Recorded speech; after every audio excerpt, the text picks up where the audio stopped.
Most notably big grey ones with big ears, and maybe small spotted ones if we're lucky.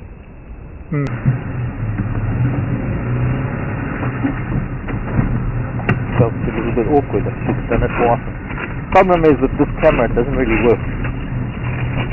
Easier if we had this one working to talk to you there.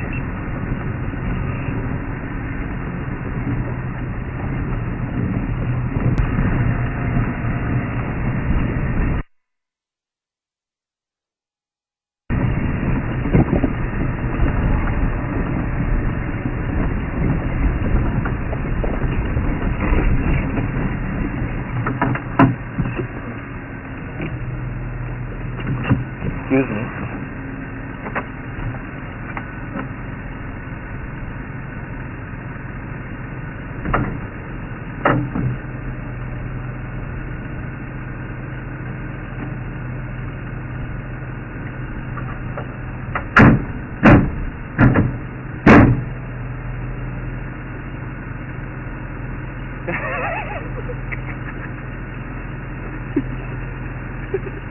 Like a boss! Like a boss! Can you see that? Yeah, I can see it. Elephant. Elephant man. That was gonna be a Superman show. It is. It is. This is my power. Mark dressed as elephant. You know, mutton dressed as lamb. I said that yesterday and it looks great. And a bunch of mutton dressed as lamb walks by.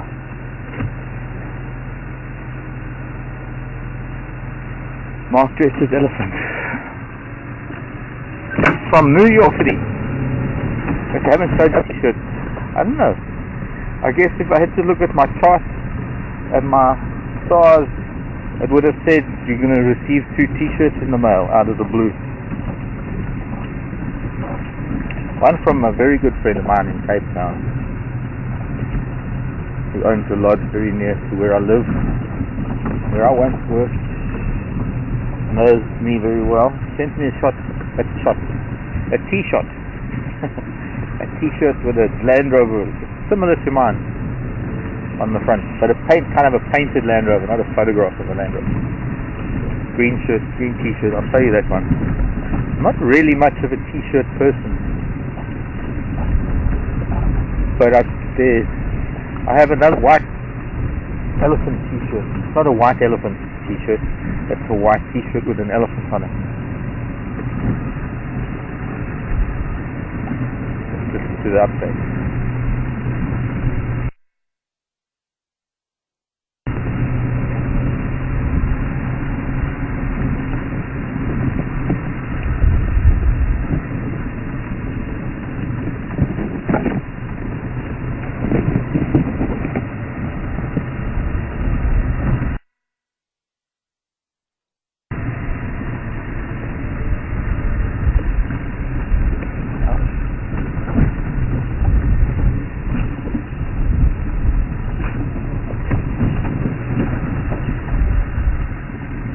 Daika wants to lie down, but it doesn't.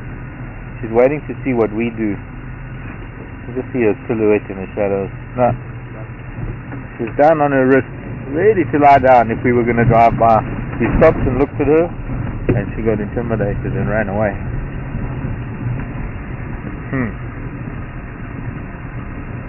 Story of my life.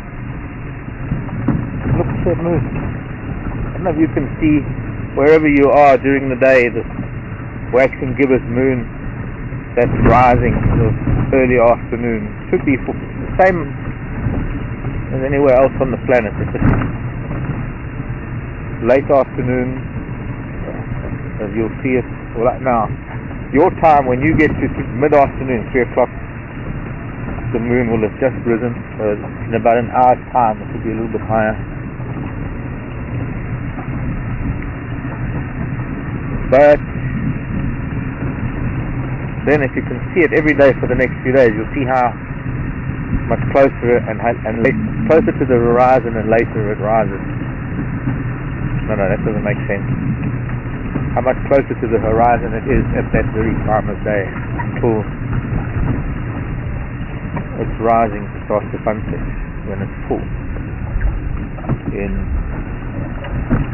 3-4 days. 4 days maybe.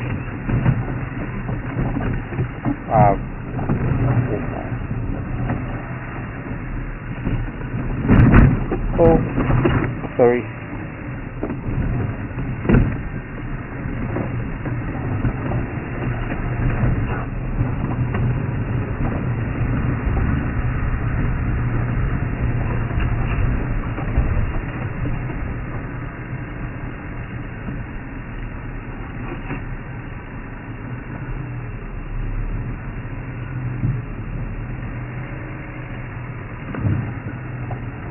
There are some nyala down the bottom. See if we can see something out of these impalas. They're not going to run away.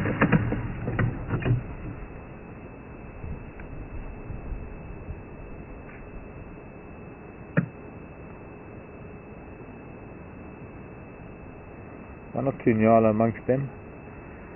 And then one or two impala down at the bottom there with those nyala. Mixed.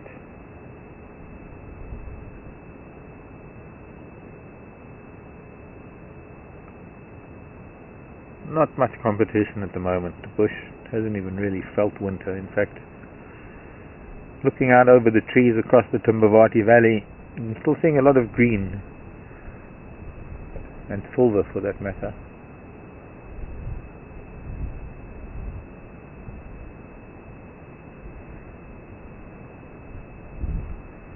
Silvery green from the silver cluster leaf.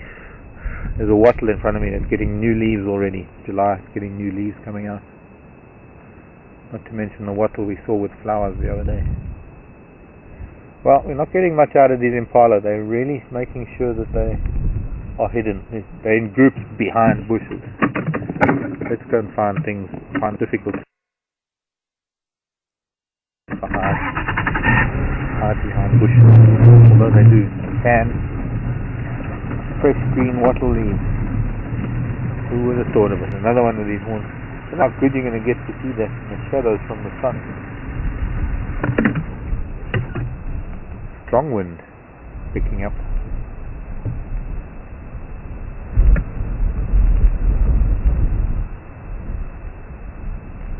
Baba must, now the children are all going to follow her. So, one little boy, two little boys, and the new baby.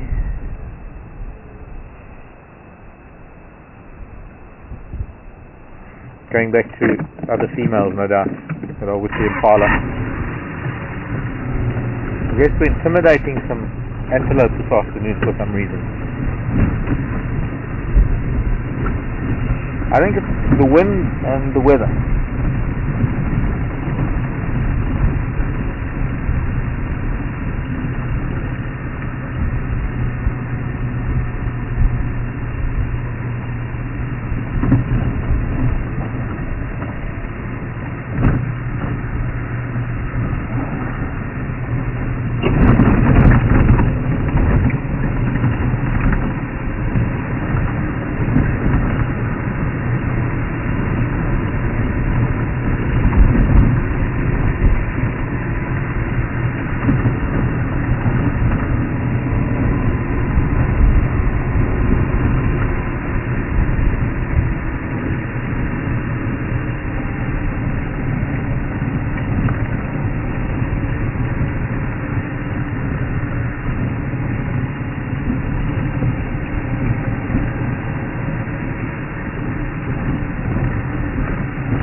Hendrik.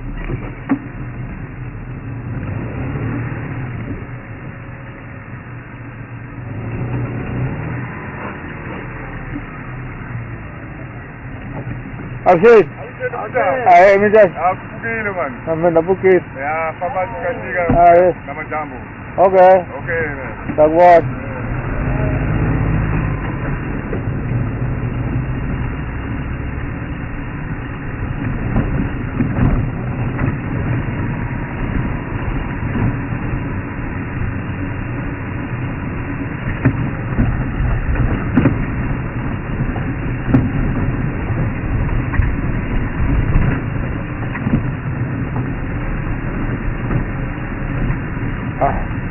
So the boys and girls are out already.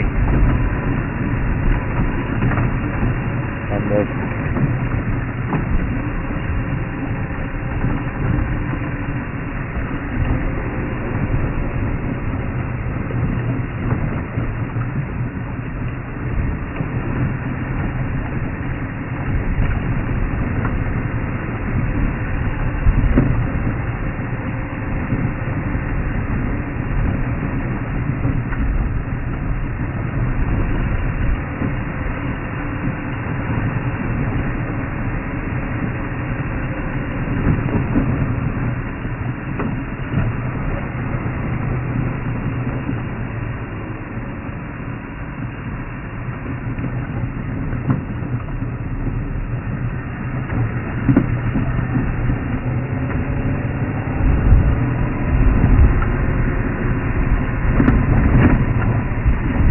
yeah, that's a good idea.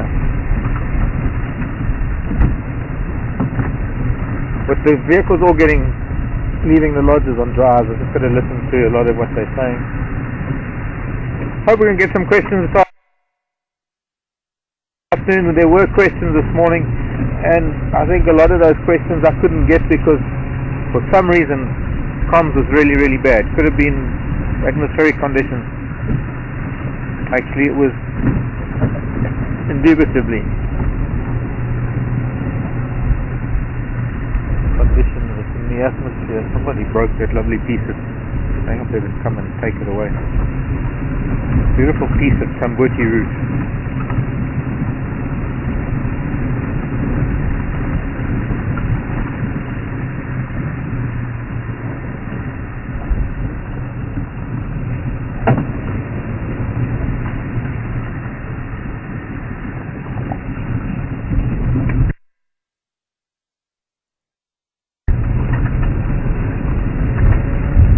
We want to find elephants. I want to sit with them. I don't know how long we're going to get to do that. There's this wind and lots of vehicles.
Still fun every time we do it.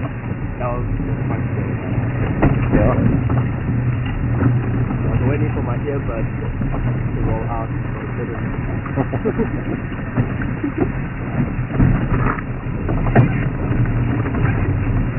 Okay, time to crackle this tree again without stick. So going in too wide doesn't help. Going in at this angle, maybe swinging the jigger butt around like that. No, not gonna work.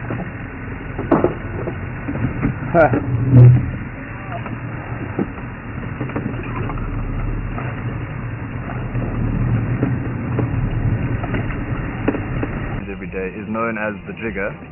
Get in the front, I see. To just clip it so it brushes over the top of the antenna. But if it's even 2 inches down, it snaps the cable tie. A little kudu boy. You can't see, that's the bigger kudu boy.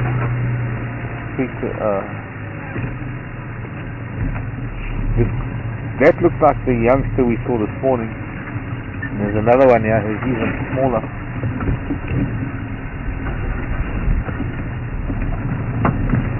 Sharon asked this morning about kudu horns and sizes, and they've gone. I'm trying to think which book it is. Oh, there they are. There's the one little...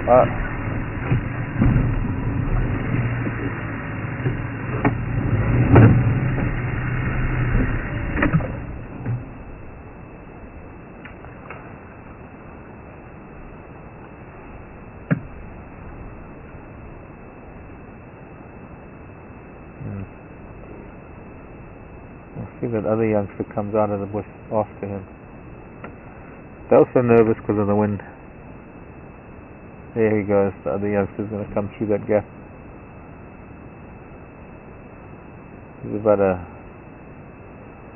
2-year-old, starting to get that forward curve to his horns. In fact, his horns now are almost identical to those of a Nyala. That's where Nyala's horns stop. Kudus continue to twist and grow.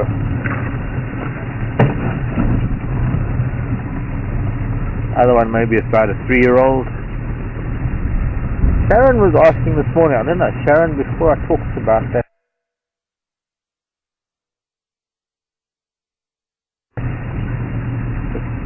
let David know if you're watching, because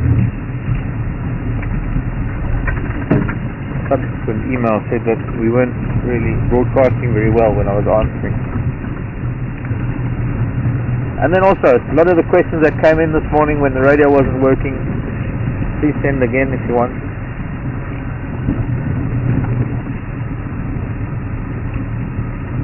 Always fun having that interaction. What we're all about, really.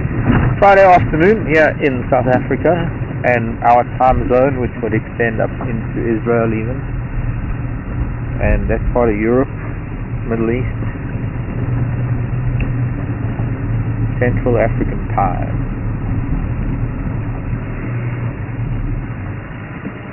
Ba-boom.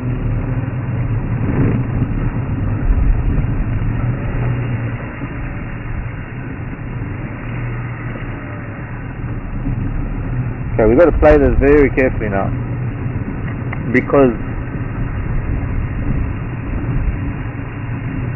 we're at the apex of a big pizza wedge, and if we take one road we can cross paths with the elephant, and if we take the other road we've got to go all the way around the outside of the triangle, outside of the pizza wedge, and there's no way of knowing where they are inside that pizza wedge, that triangle.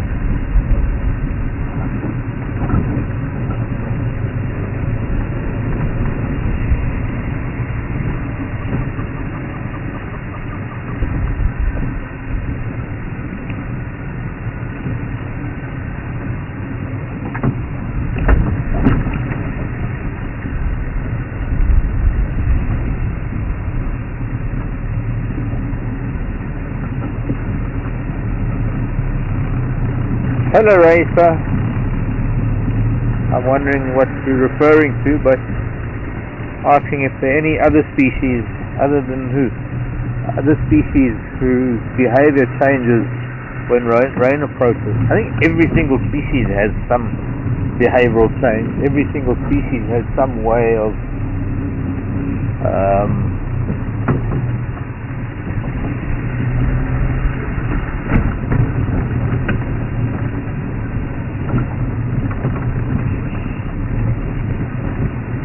predicting or every single living organism is able to react to atmospheric pressure and humidity changes in the air, because everything has to take advantage of the rain. So I'd say, Raisa, every living organism, every single thing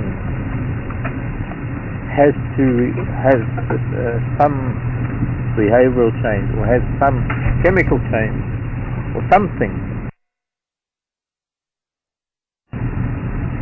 when weather changes, temperature changes.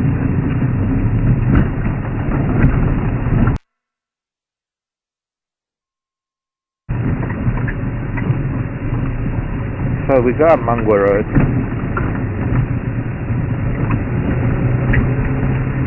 I guess.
At night.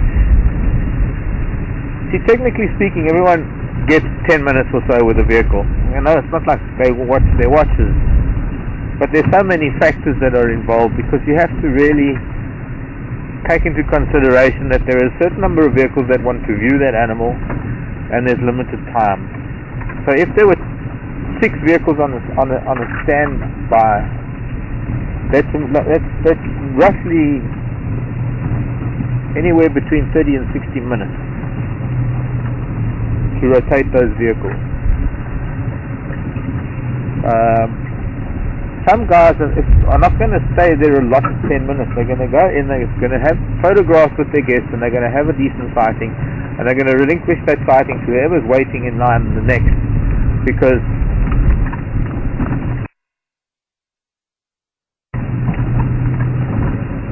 they are paying guests. Not only that, but yeah, I suppose the guide tips and things depend on it, their reputation, their, I don't know. I wonder.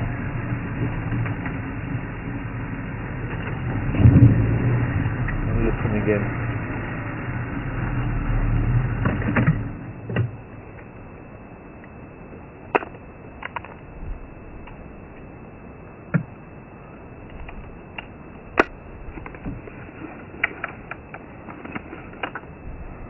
But it's not that I'm compelled to move, David. I am still allowed to film, but I do make the call sometimes whether it's more prudent to let the guest come and see a 1 out of 5 sighting rather than try and put the camera. I mean, if you can imagine, let's say there's a leopard in the middle of your screen right now, and all we can see is an ear or so, and it's going to be like that for the next 10-15 minutes. Why spend our allotted 10 minutes? Because if we're here for 10 minutes, let's say, for example, hypothetically speaking, and hope everybody gets this, because I'm going to talk about an imaginary leopard there. No one's going to get excited. Why, it's a leopard, I can't see it.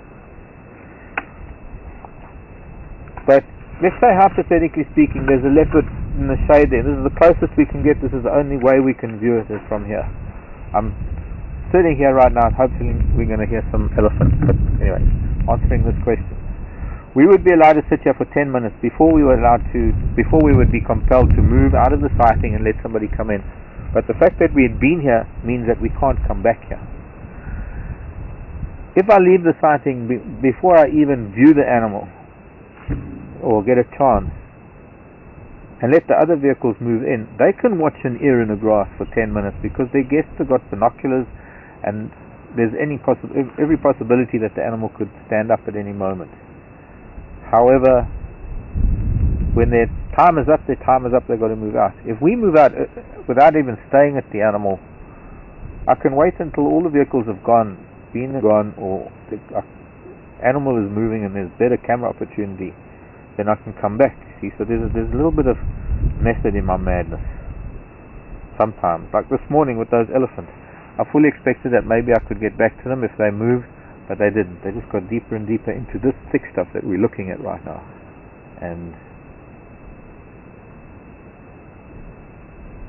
I'm not hearing them.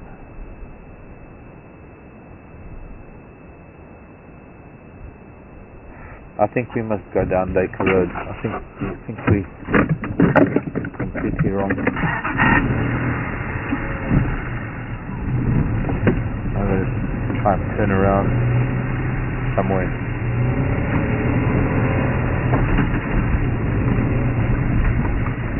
Somewhere where there's bulldozers been working already.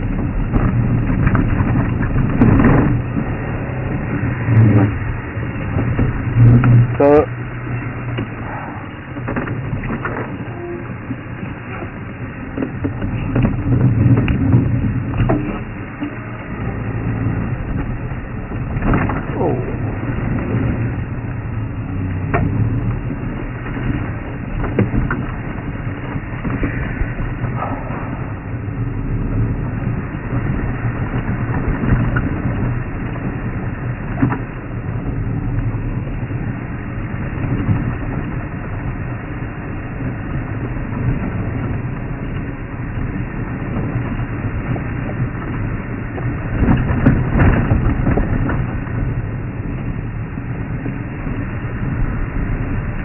okay, now that's too much, David. Sorry. I don't know. Let's see. Sharon. Hi, Sharon in Memphis. Thanks for the question. I'm just going to have to get David to summarize that. So the radio was starting to screech in my ear halfway through. Very, very long question. There's more of a statement in there. But I sort of, folks, I love questions. Questions are what make the drive. Questions are it's why I'm here, really, is that it would be a shame if I had like this morning when we didn't have the radio, driving around and there's virtually no interaction with the audience. It's hard. But remember, the question has to be read over the radio to me, and longer than a couple of sentences, it becomes impossible to grasp the gist of the question, because it would require David to read it to me probably several times before I could even begin to grasp it. So let me try that again, because I know it's a question about jackal, but I completely lost the gist of it because it just got a bit too long.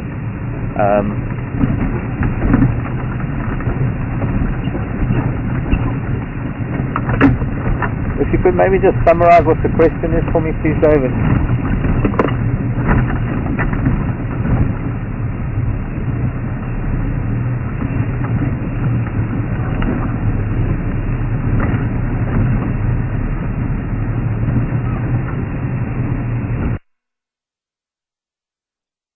Yeah, let me see, then it's just, okay. What would eat the jackal besides hyenas and large cats? They seem as aware as the small animals. Why are they so aware? Because they're predators. Okay, jackal awareness. Because they're small and they're nervous, and because predators, despite the fact that they pretty much live within each other's territories and they pretty much tolerate each other, they are still competition, and if any one predator gets a chance to eliminate its competition, it will.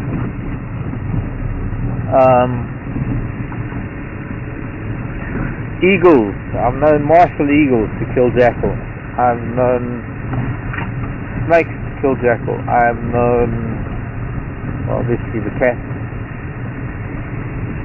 I wonder python probably. Every small animal, every single animal has to be alert. You have to consider, you have to consider the fact that sound is probably the most important facet of survival in this environment, and also to know what every sound is, because specifically because predators are going to be stalking and lying in wait, and you're never going to see the predator coming. That's the funny thing. In nature, that's why when you walk around, you're walking on lion tracks, you're walking into lion and leopard, when they see you seeing them, you automatically you're off of the prey list because you're looking at them, irrespective of whether you considered prey or not. That's irrelevant. The fact is, a predator cannot attack from the front. Predator's got to attack with surprise, and it's got to come from a blind side. The other aspect to a jackal's alertness that is very, very important with regards to survival is not always because, for a hare it's different. You can't really put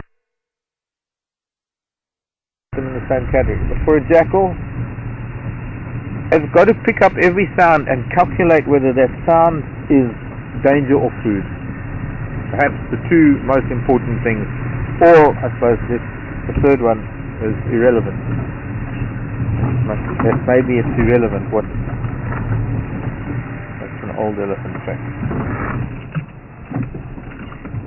So a jackal will listen to things. It will listen to a leaf rustling, and that alertness that you're thinking is there purely for danger is probably maybe 10% danger and 90% what if it's a possibility of food? What if it's a mouse rustling in the leaves? What if it's a beetle? What if it's something that I can eat? What if it's a bird with a broken wing? Something like that. Every single sound, the brain has to calculate whether it needs to go through the fight or flight response, but also to go into the hunt mode. And the stronger the jackal is, the better the jackal is at picking up that ability to differentiate between noises that are not a danger, noises that are a danger, and the noises that are potentially food. So it's not really so much nervousness that you're seeing as much as it's alertness, because that is what survival is all about. A very small animal, probably got a fairly fast metabolism, faster than say a lion or something like that, so it's got to eat a lot more. Little dogs after all.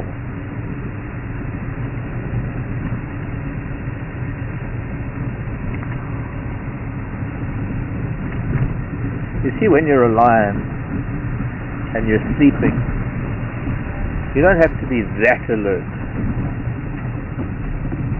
Hello Ngala, standing in the Thornybush forest.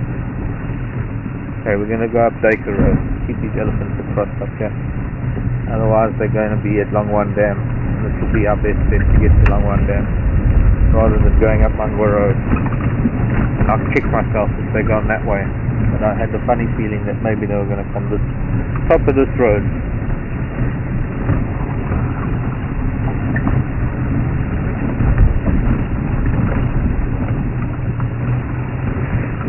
Lion, on the other hand, when they're sleeping, they don't have to remain so alert. because there are so many noises that are irrelevant to them. Let's face it, there are only a few noises that they need to really concern themselves about. One is the sound of other lions' pads walking on the grasses.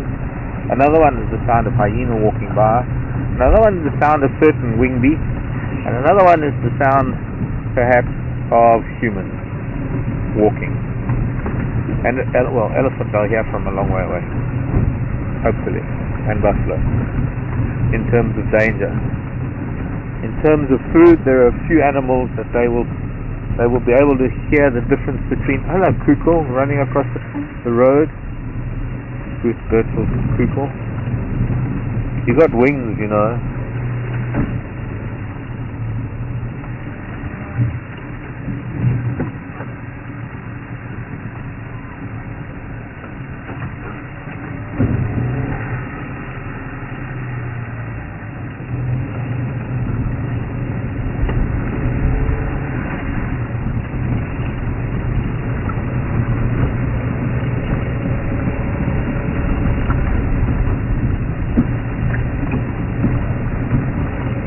Sorry, distracted by a burst of kukel and then the radio. So, lions, they can identify the hoof sounds of every one of their prey items. Anything else, their ears might twitch, they might wake up and their ears might twitch to the sound of it, but probably the brain will register that it's nothing, and they'll go back to sleep. Anything that they might get interested in, they might lift their head and listen with two ears. And then if it gets really, really interesting, they'll listen with both. And it's not really so much that they're afraid of something, it's more a case of potential food as well. But their variety is so much more limited to a jackal, as well as, so it's just a different dynamic for lion than it is for jackal. So lion don't appear as alert as jackal may do.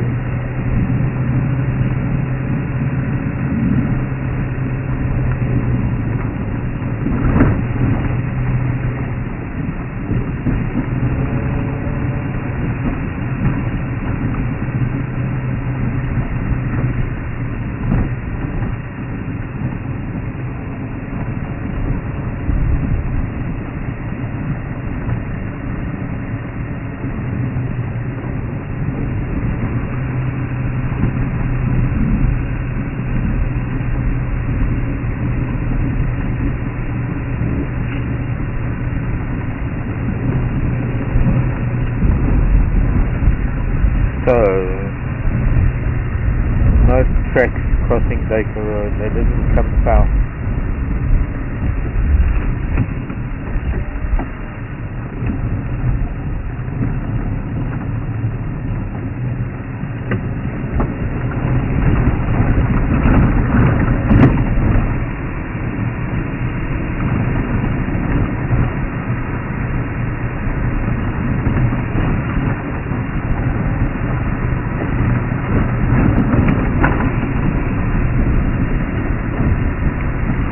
So that northwest, that left wedge of the Petrus line,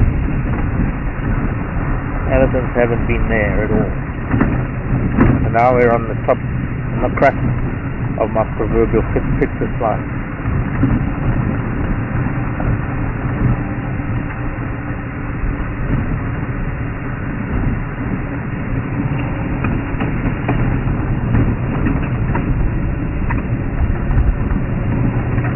So much for finding elephants early enough.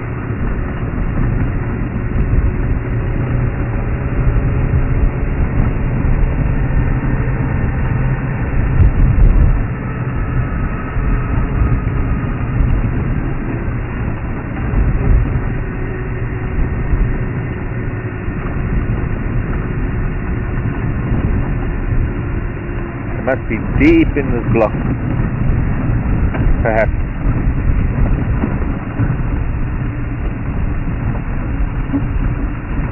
And there's always the possibility that they cross the road in single file and I'll miss their track somewhere. Always that possibility. Wouldn't be the first time. It's like a fairly large group of ellies. How's the wind on the mark? Not too bad. Not too bad at all. As long as we don't have the wind coming from the side, I guess.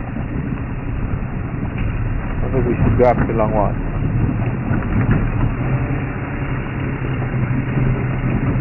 We shall soon know. The elephant came back this way.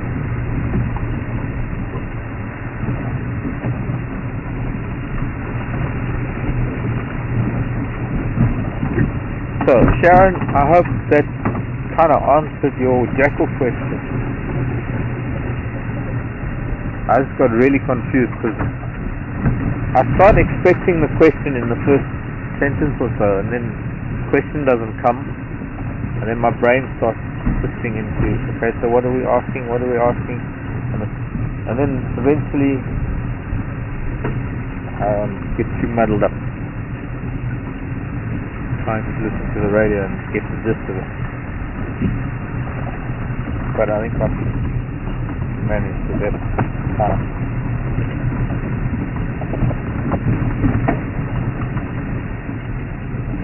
Nothing down here in the riverbed. Fish down there. Stuff in the riverbed over there.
That's trying to keep pace with a big elephant bull. Those were his footsteps. I was walking in fresh tracks. That was from this morning. He must have come down into the riverbed. Yeah, our timing wasn't great, but that's fine because we were just delayed by trying to find a leopard that we had a glimpse of. Our time will come with Ellie. We did see him.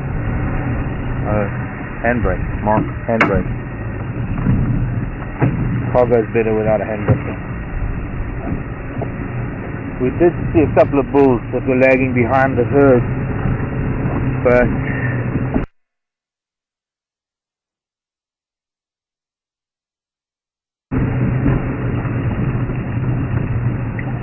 they were so deep in the bush, and then we just couldn't come back here because it was too busy.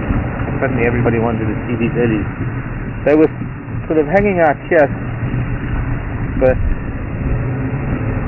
as you can see, this bush is really quite thick.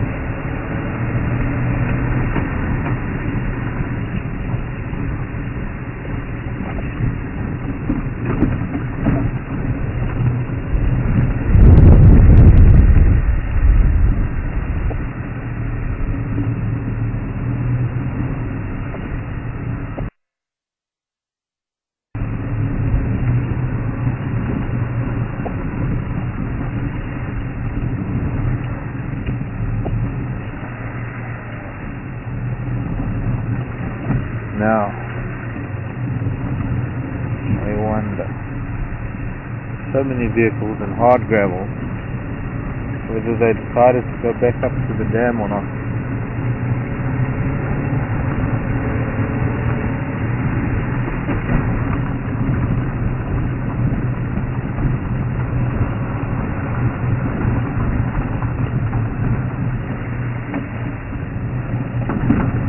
Whether I'd even know it or not.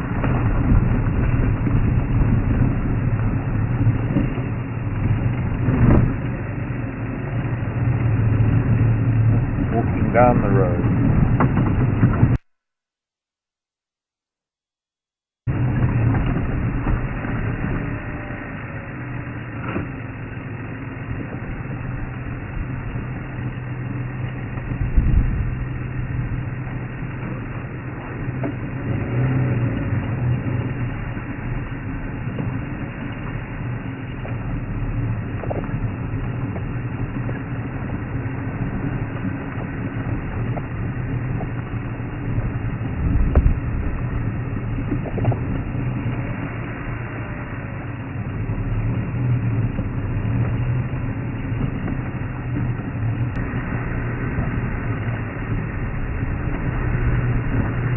Watch and wait.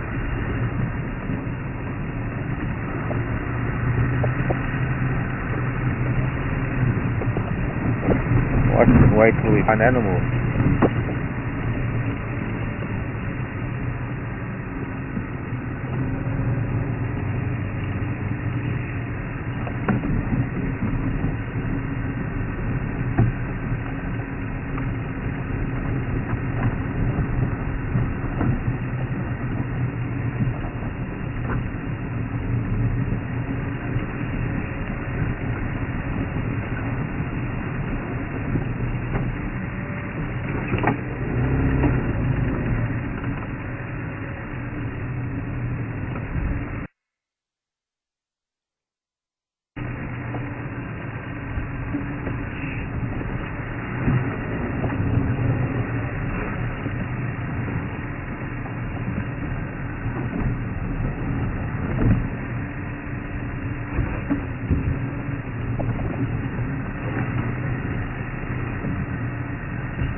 Looks like they've crossed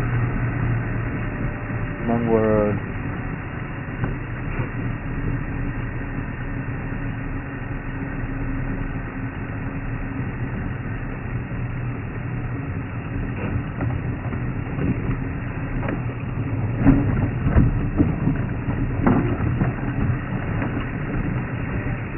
Me think.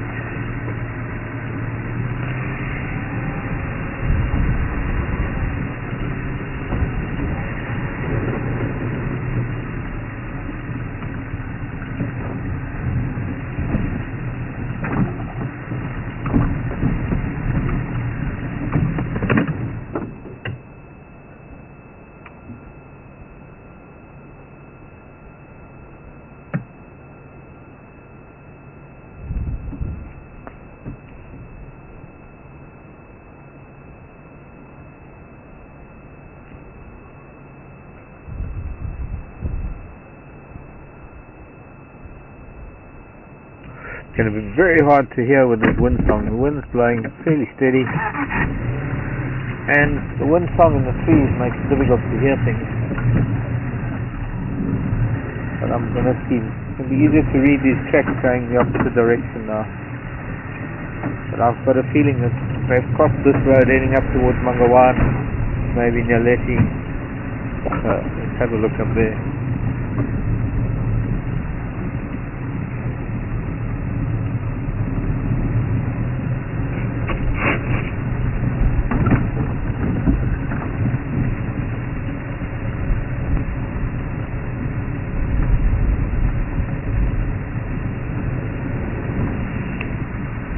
Charlotte, North Carolina. Hello, Tora.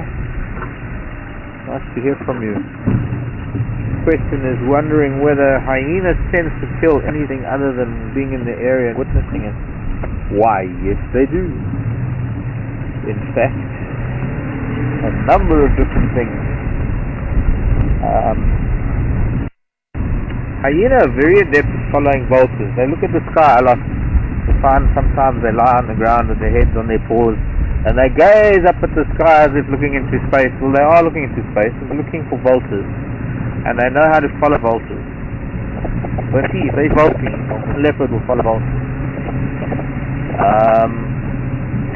Hearing an animal scream when it gets killed is another thing.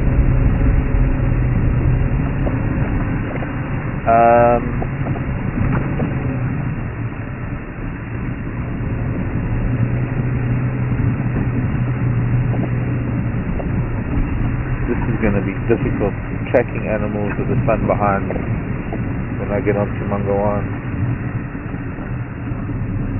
Giraffe was kicking up sand here.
find that the camera drifts like that every now and then. It's not locked in.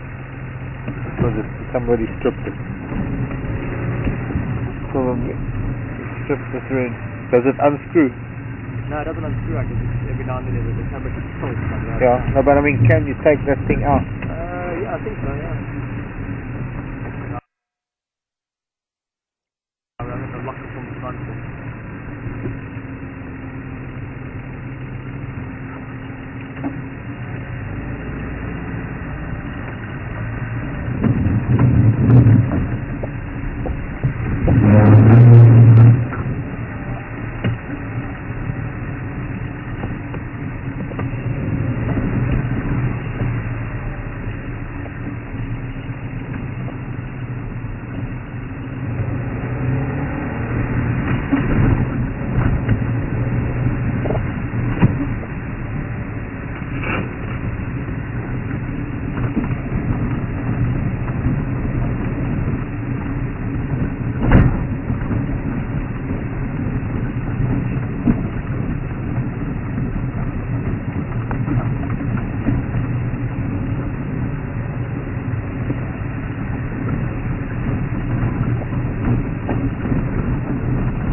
Hello, water buck.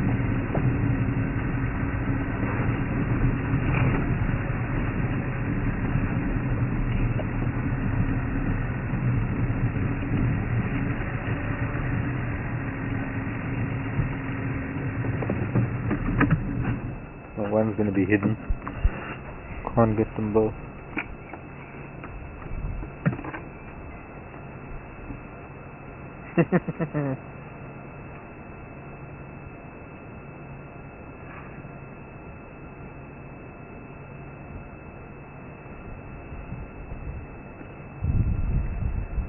Hello, bye-bye, waterbuck. Hello, Vivian in Chicago.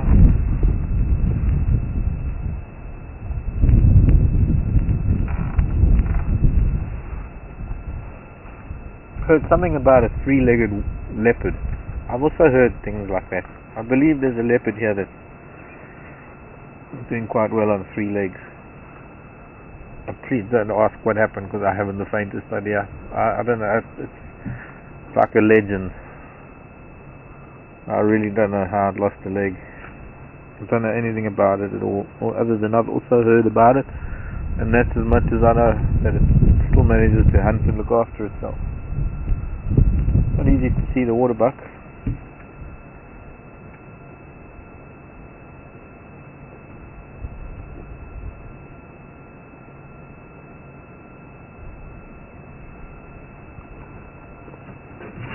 Hoping we can hear some elephants. Let's move on, go down Wangawan Road.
But yes, Vivian, it'd be interesting to find out what happened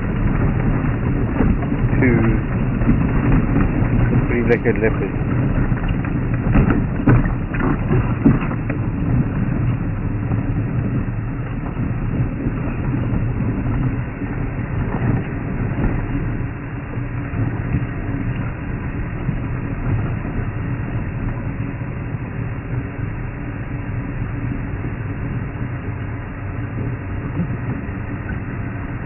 I think it's not like it's missing the leg.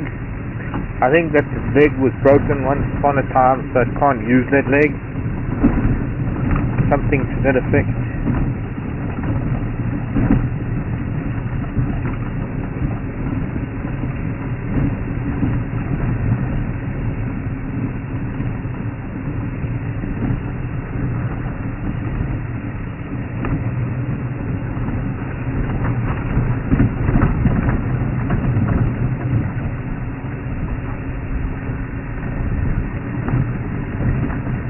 Oh, there's an elephant. Hello, my friend. Hello, big boy. So, there's another elephant. My trekking paid off again this time. Hello, children. I found you. I listened to my instincts. And wouldn't you know, it turns out we had to go around the outside of the triangle to get to the shortest point, which would have been an hour ago. No, maybe not that far. So,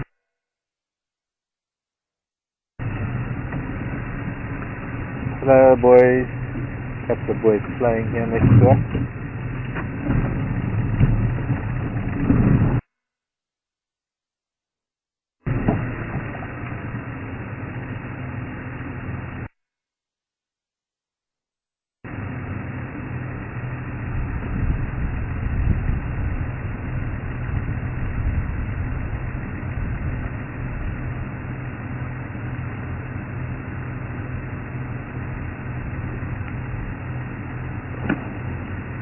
I'm going to see how we can get to see these lilies best.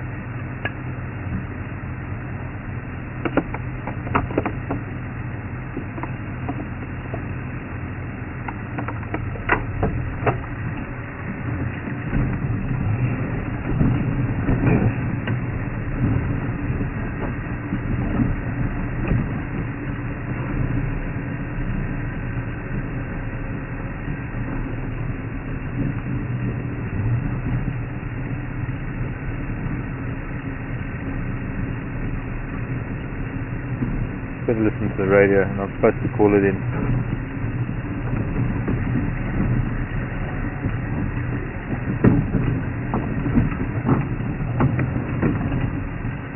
Okay, so most of the herd has probably gone east already, and I would imagine that we're sitting with most of the bulls at the back of some of the bulls at the back of the herd. So, nice quarry area, so there's not too many cluster leaf and ticklebush trees, so there's a good chance we can get in there and get to see them. I hope some of you have got some elephant questions. It'd be nice to chat about elephants. I hope that we can stay here for a while and get a nice view. Some of them are facing different directions. We've got to find our way in there. That's not going to disturb them too much. Hello, little one. I missed you, children. They're two. I want to see these two sparring. 3 of them. Bunch of little boys here. Let's see if we can get in here and see them sparring.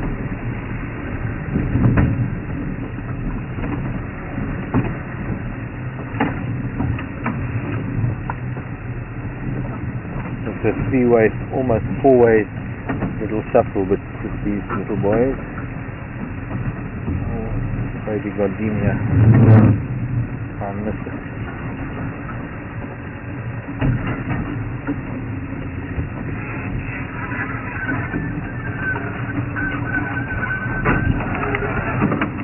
Hello, boys.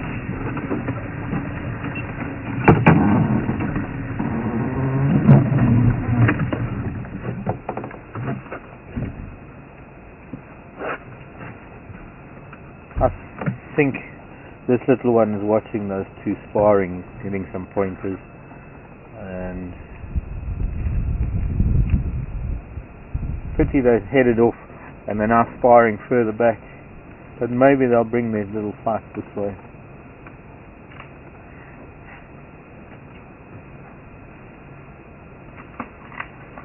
Careful, mind the guarri bush, you're breaking trees there, boys.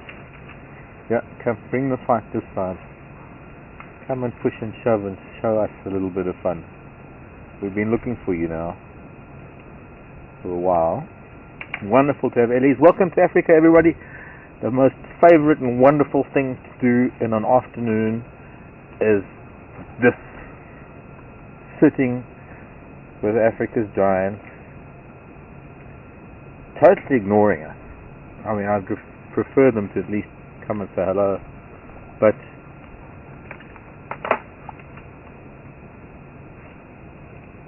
oh, here's the referee, this bigger one. I don't know if that's pointing in the right. Let me turn a little bit. Aha. He's saying, okay, you do this. Okay, now you get your trunk over the other one's trunk so that you can push down, and then you lift up your head so it's like arm wrestling. You know, you've got to get the upper hand. Little boy is going to find he's a bit outmatched by that bigger bull on the right.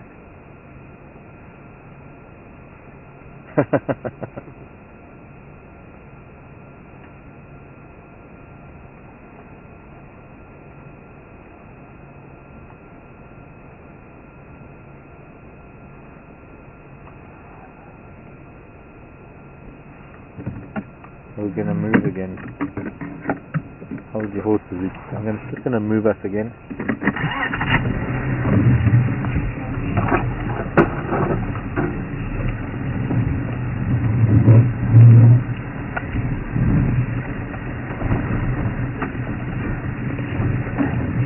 Here's the sickle bush that I said wasn't there.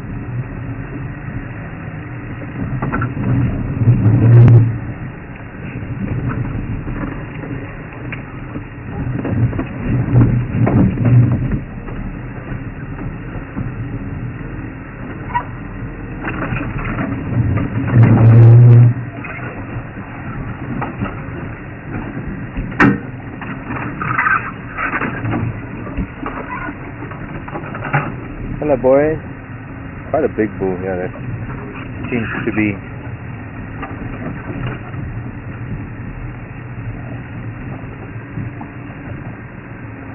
Oh, sorry, Mrs. Ellie. Which one is your little boy? Have you come to check on things?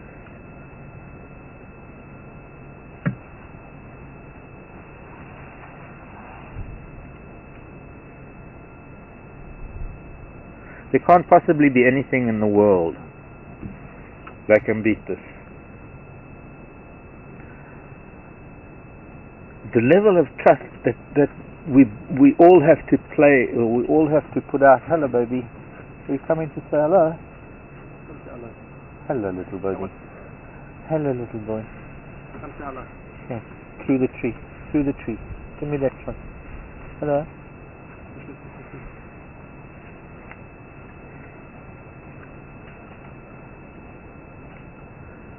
As I was saying, there's this mutual trust involved here. They know that we're not going to do anything to them.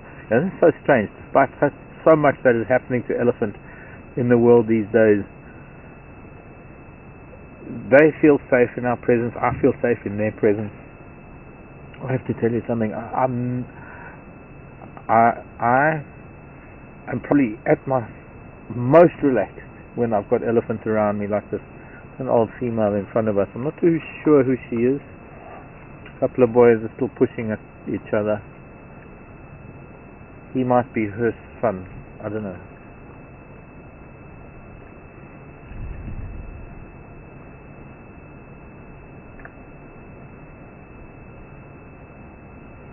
But there's mutual trust in this.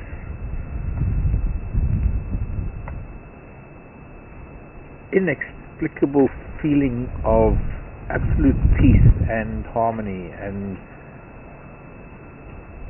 if we lose this, which we're going to. Boys, come, guys, come, please let us see what you're doing.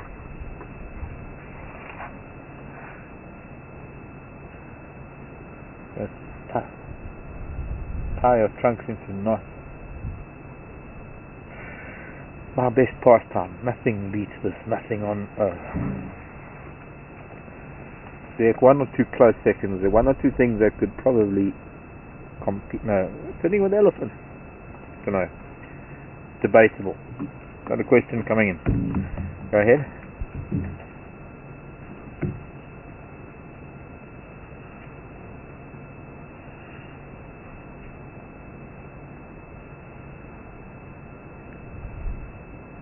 Maryland. Why don't we see tick birds like we see on other large mammals? Oh. Little boy. Why don't we see tick birds like we do on other mammals? Look at these two.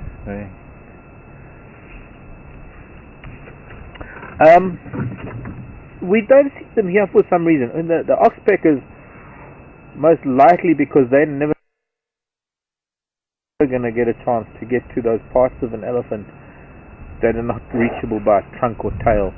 And it's the same reason why oxpeckers probably wouldn't sit on a primate, because we're just too dexterous with our limbs. They would be in that we would get irritable with them so much. A little bit of a scratch on its face, that little boy, probably from sparring and being silly. There we go.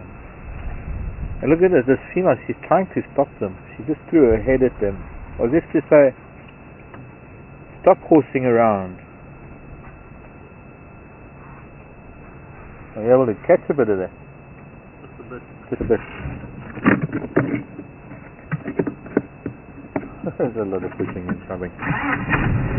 Tick birds though, because tick birds, I think the question was, I don't know if you were referring to oxpeckers, or whether you were referring to what are also known as tick birds, which are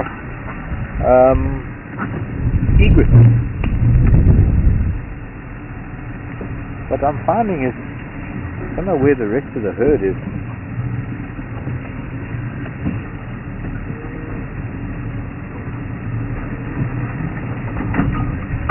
Oh, sorry, spider. There's a nursery spider in that bush. I just brushed the side of that bush.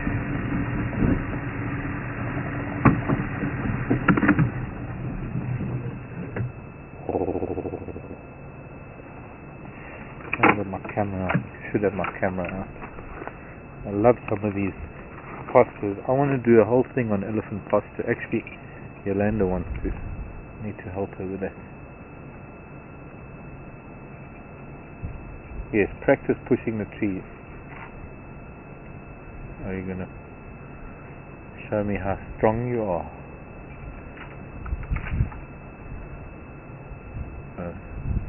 That's quite.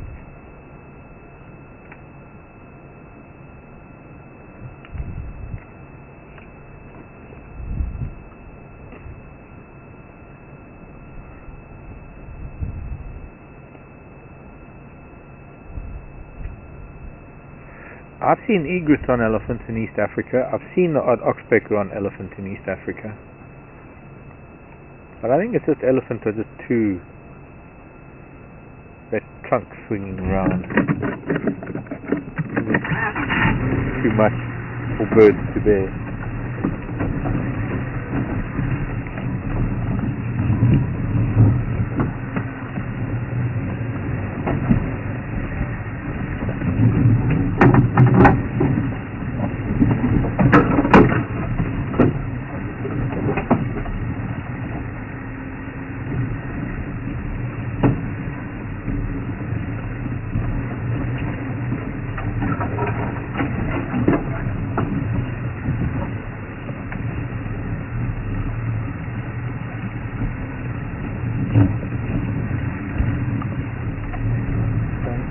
Try and turn around, see if we can come in from a different angle.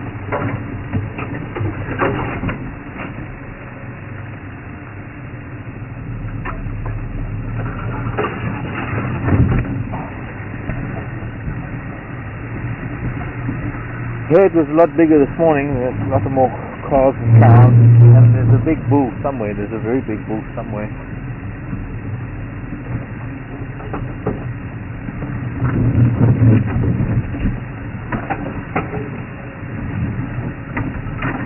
So it's only maybe if we stick with this lot, we'll see something.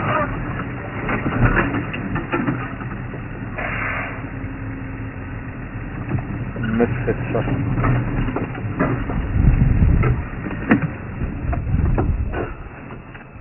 We get the light right.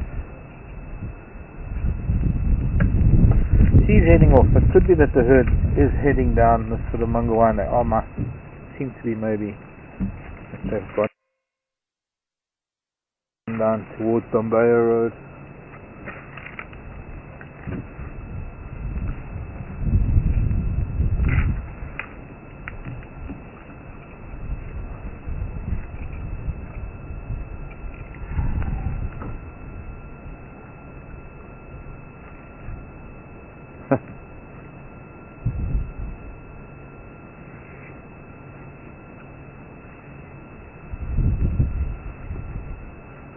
Hello Ellen, how are you doing? Ellen in Illinois. Saying, come this way little boy. Right up behind us, right next to us.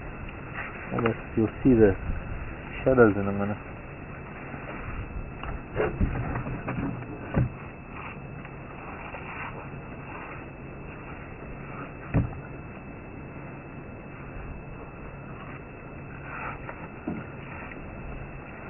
Why can't we get the... Just got the wrong angle. We don't need to see the steamer. Sorry girl. Sorry. We don't really need to see her.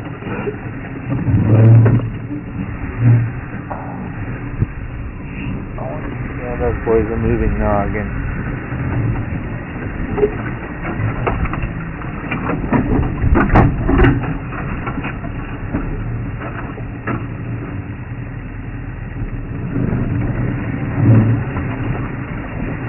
I'm going to try and keep up with those little ones playing and fighting, but I don't know how easy that's going to be because they're running around these bushes.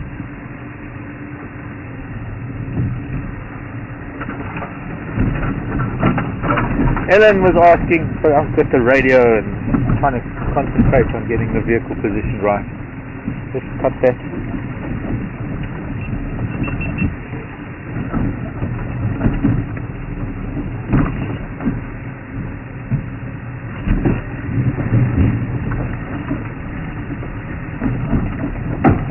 Oh, sorry, I didn't see that. But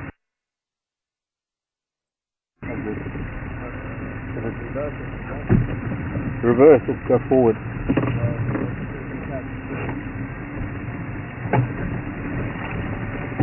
I'll be alright. Sorry, I'm trying to position for these elephants and I'm not watching and listening to the radio, thinking about Ellen's question and other questions. All those wires that are now hanging, are those...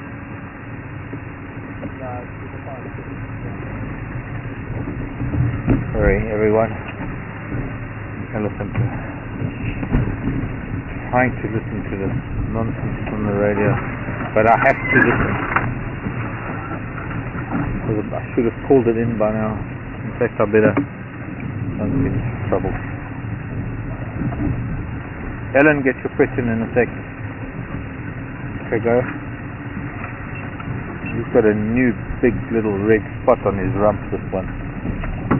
Probably from backing into a tree or something.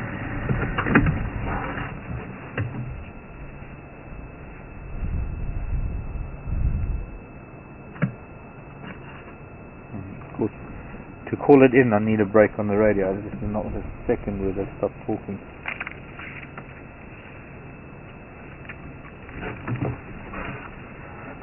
Ellen says she saw a tick on the ear of one of the elephants. Are there lots of ticks? Do animals get sick from them?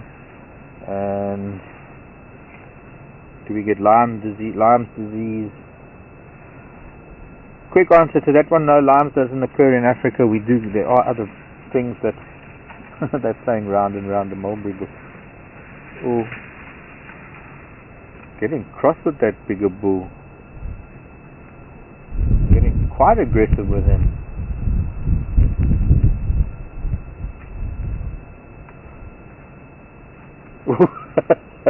He pushed that tree and it came whipping back. Right, we got to get down there. See, this is the thing, is I'd love to answer questions while we're with them, but when there's so much activity, I've got to keep up with them, and then my brain doesn't let me. Yes, I'm a male. Can't multitask. Sorry. Believe it or not, I can actually. Lots of ticks here, Ellen. We do get a lot of ticks. There are ticks for very specific species of animals. You have to understand that ticks and animals go hand in hand. And I mean, they even specialized ticks that drill into the shells of tortoises, right through the shell and bone of the tortoise. They're able to drill these holes. That's an ormocarpum. You don't eat ormocarpum. Little girl. Caterpillar pod.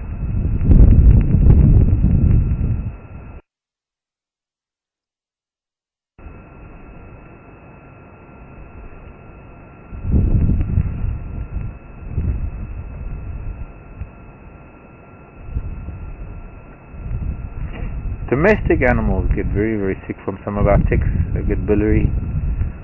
Humans get what we call tick bite fever.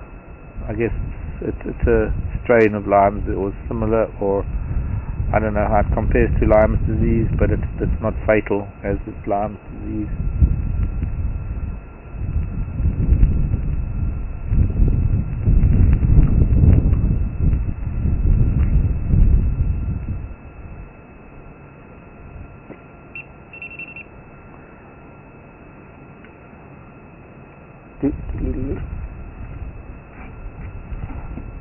Okay, see if I can get a word in.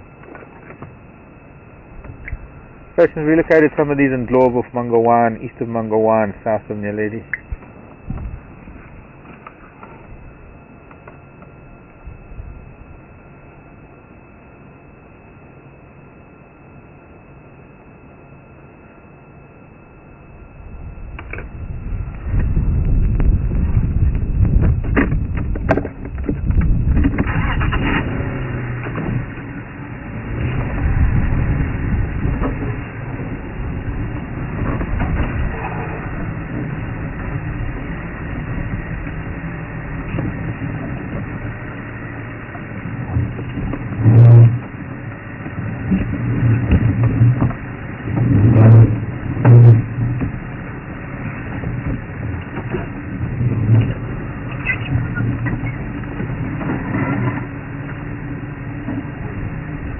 Now, how do we get to them?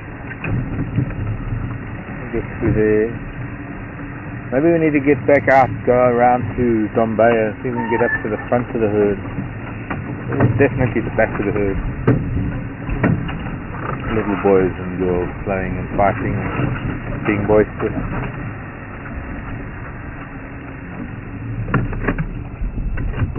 But the best we can do for now.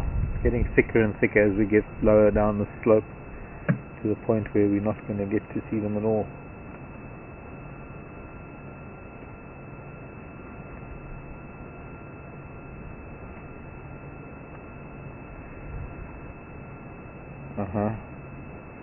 Don't let the matriarch catch you doing that, boy. Looks like he's gonna.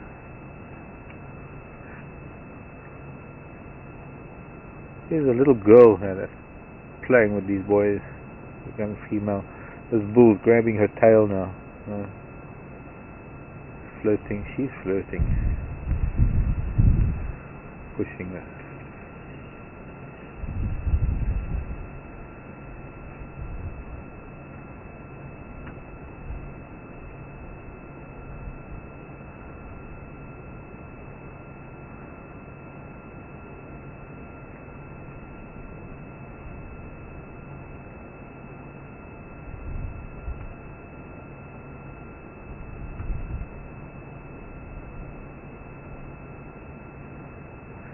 Her lips are stained at the corners where her upper and lower lip meet, and the corner of her mouth stained from chewing on bark.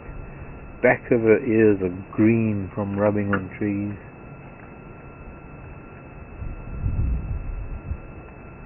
And leaves.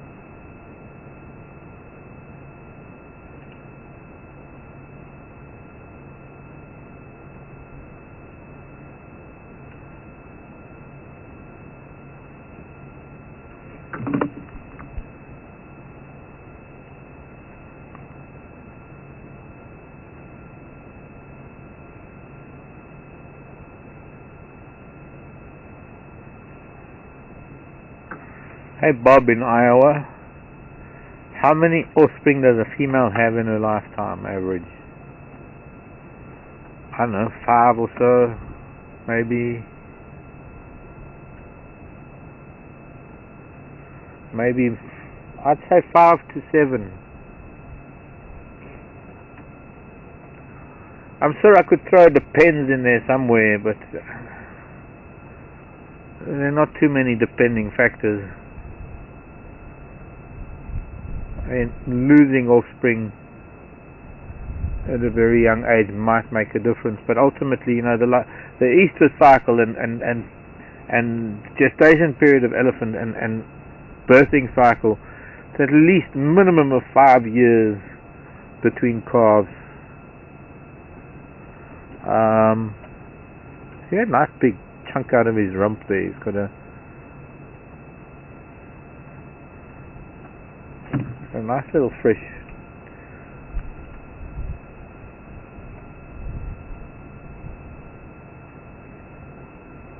wound on his rump, probably from backing into a tree or something.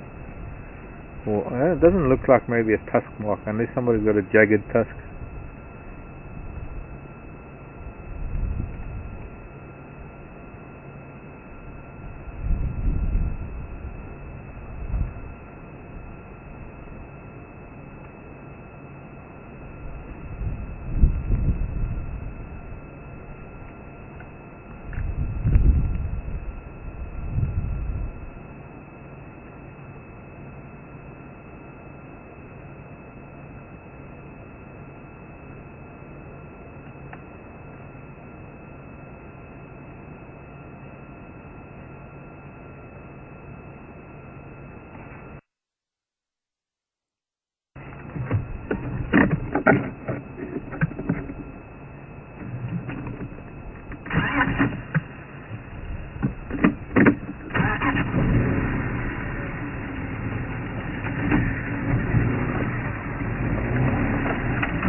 This is a little jacket clump.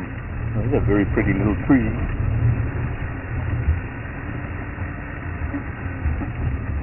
So we're going to have to go and try and find some other ellies because I can't continue to follow them right now.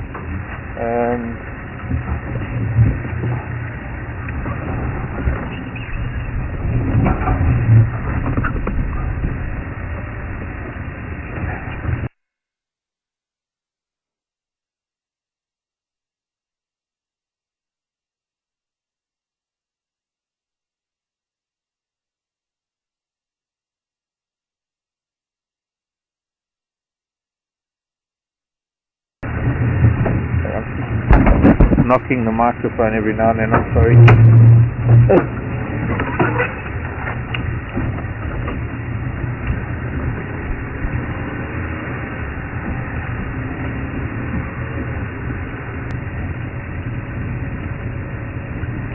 Pictures back. I've been talking to myself. Look at this little buffalo. That's a funny looking elephant. Still out the corner of my eye. That's this one horn, this old one horn bull.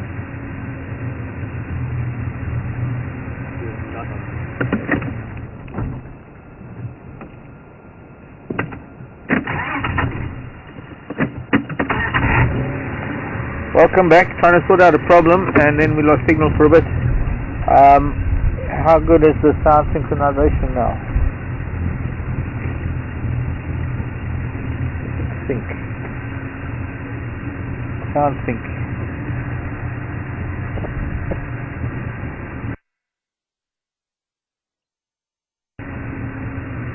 Okay, doing a sound check. Da.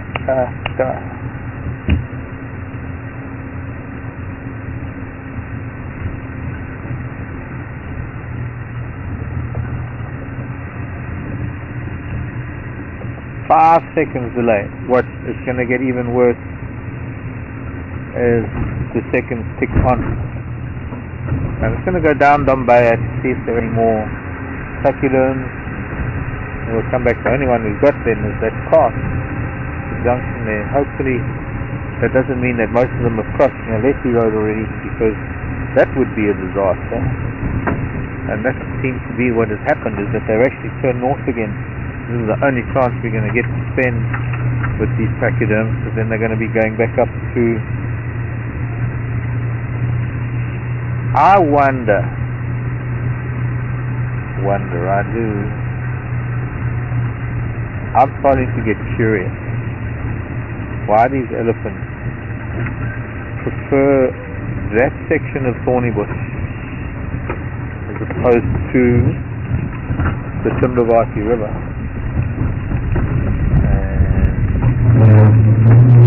I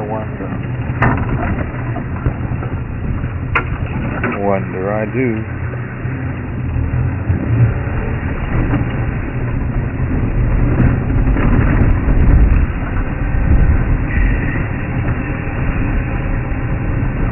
It could be that there's water being pumped around one of the lodges through a dam, and it's clean water. Has to be.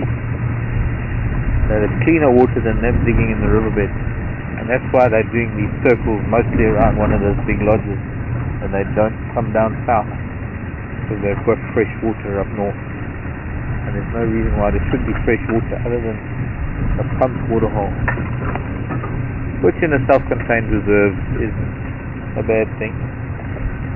It is, of course,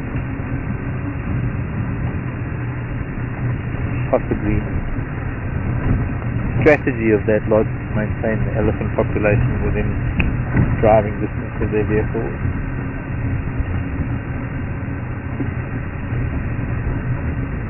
It's kind of funny how they do circles like they do. Hello everybody. Okay, so let's just go back up. We're going to turn around because we're going to have the sun in the wrong way when they start coming down the road. Most of the signal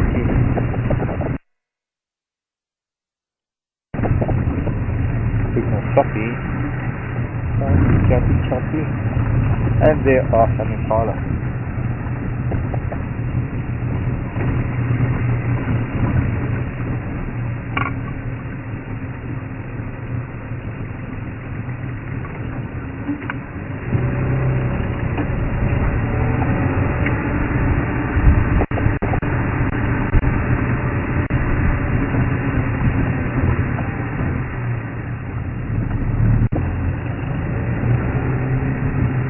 Is this some bear or is this Trichnos? I think it's Trichnos.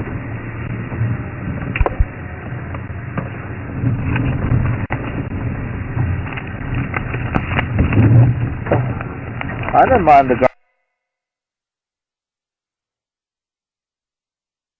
guys not wanting to see elephants. Gives us a chance to spend the whole afternoon with them. Perfect. Shoots me down to the ground. No, it is on back.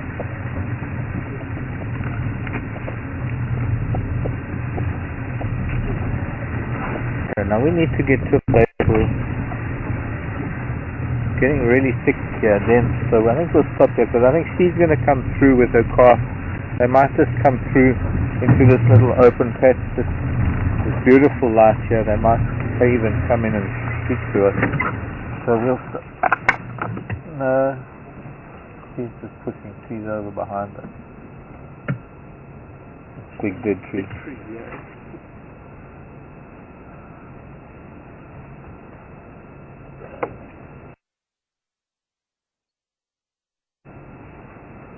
We'll just wait and see. There's a little tuskless calf here. Could be from a tuskless female.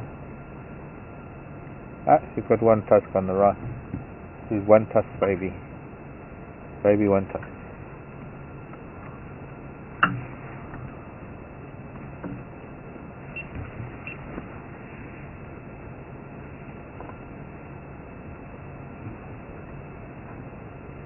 Okay, let's not talk to them if they come. Let's just see if we sit quietly. We don't even move and say hello. If this little one comes. Noise on this radio.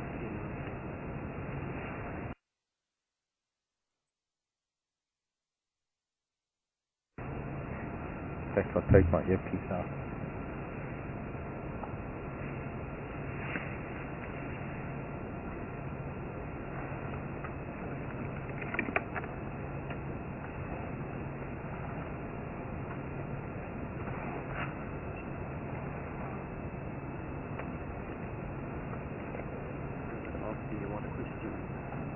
Oh. Mom, I think might just come through here. I know baby will too. Hello baby. Have to greet them. No. Hello baby. I didn't get my camera ready. What's this? He's pointing the wrong direction. So Mom's gonna conveniently come right behind us.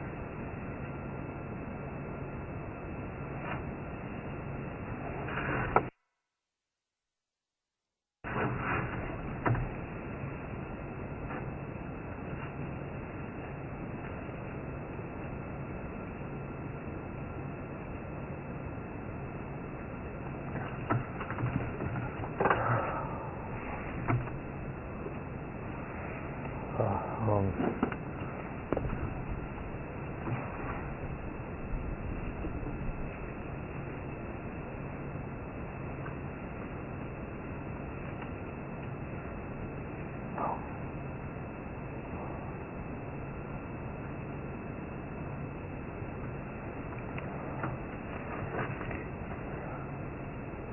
So we're sitting with two mothers and two calves. This looks like a little girl. That's also a little girl. And here comes other mom. She might come out and come and say hi. Beautiful scene of a beautiful big guarri bush and a baby elephant. And now mom. And he's gonna really do that.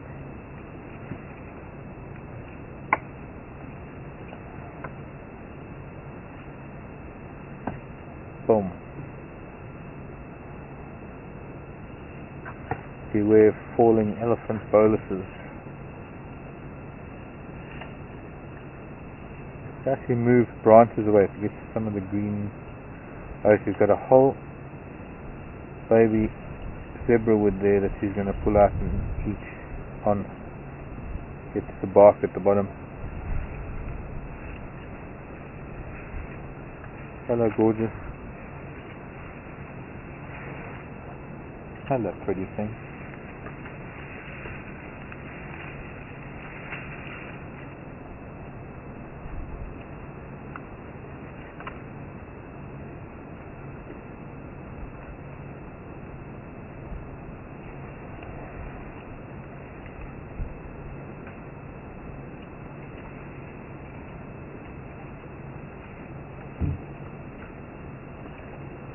Okay, I think we can see what we got.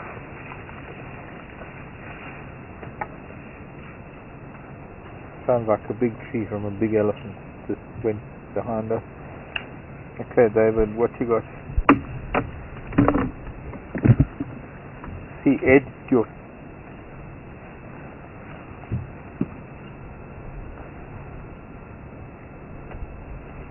Well, elephant hide used when an elephant dies? Generally not. I really don't want to get into that. Hi Brent.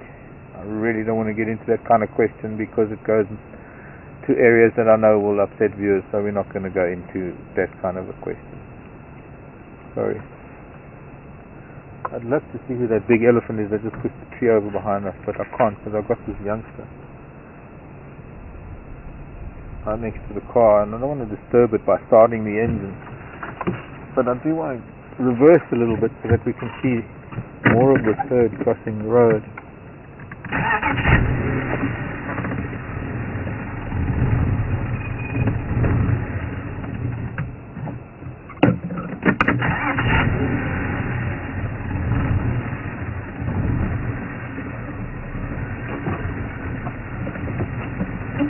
Now there's a cow behind me. Elephant cow. So we'll have to turn around. Can't reverse.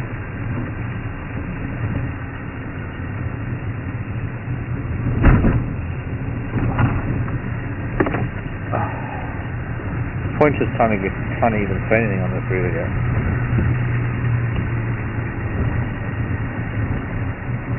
Detailed analysis of a non-leopard python.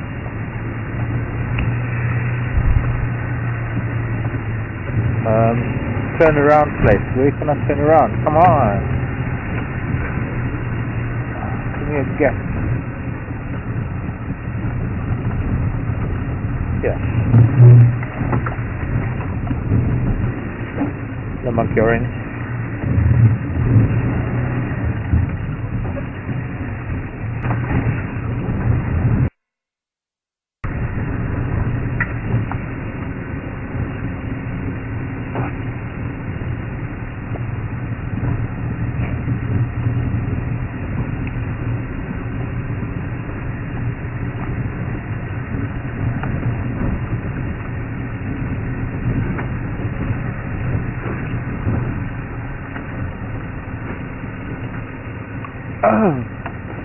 Got the radio talking.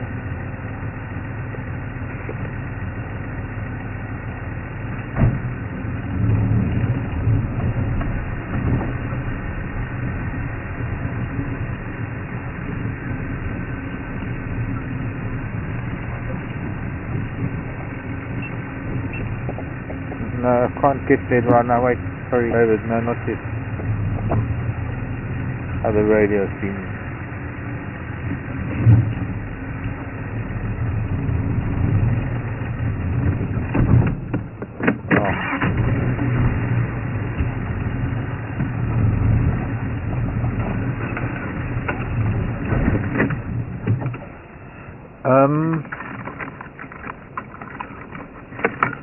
And now I'm fiddling in the dashboard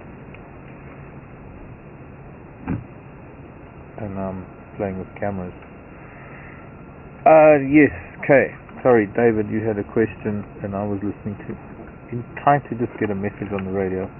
So before you come through,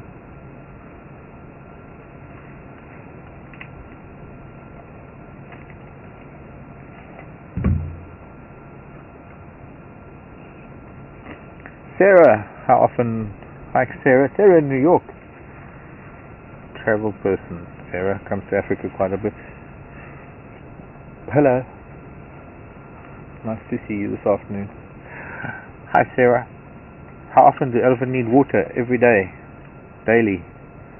But you see, it's all very well to say they need 200 liters or whatever, 120 liters or X number of liters or gallons of water. The volume is irrelevant. The fact is that they do need to hydrate and they do need large volumes of water. They don't necessarily take it all in at once, and they are water dependent. So they would rather stay within a couple of hours walk to, not even a couple of hours, they'd rather stay within close proximity to good water and utilize whatever feed they can around that water, especially when they've got a choice. they will choose the best water that they can find. Drinking water, that is. Their circuits incorporate a lot of dams that have algae now and a lot of terrapins, and they do drink from those dams. Every now and then they have a few sips, and the process of water flows in water.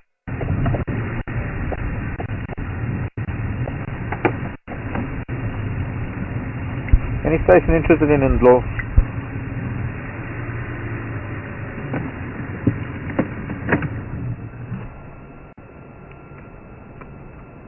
I guess not.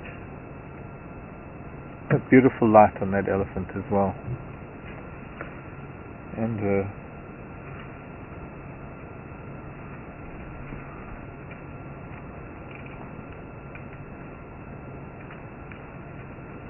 they're moving north. They're crossing Naleti. They're heading north. We're going to lose them.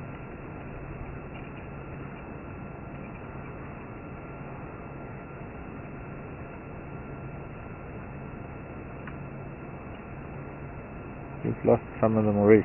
Looks like she's listening for some elephant signals.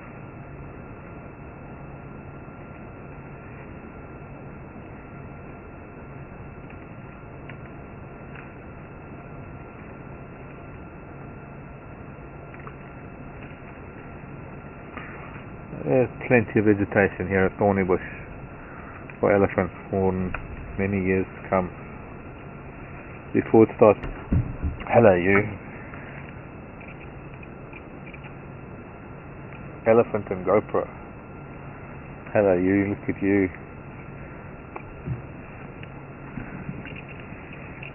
But we've had time with you before. You with the hole in your ear. Spent a lot of time with her.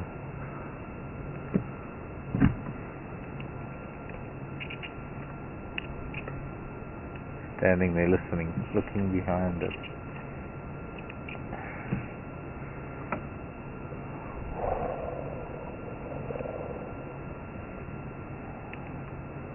Indecision. The swaying leg. Indecision.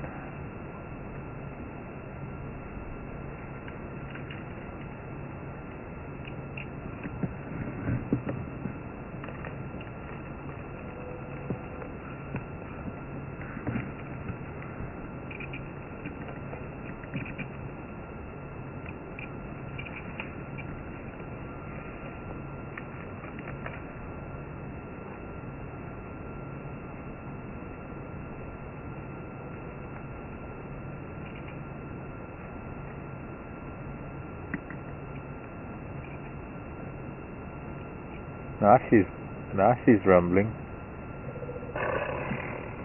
He's doing both, rumbling and farting at the same time. I think they're trying to locate the rest of the herd.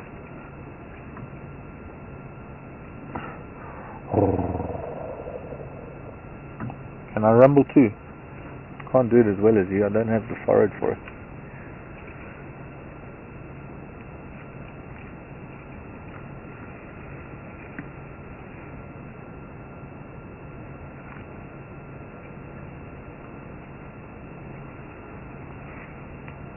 You're wearing some branches on your head. Hello.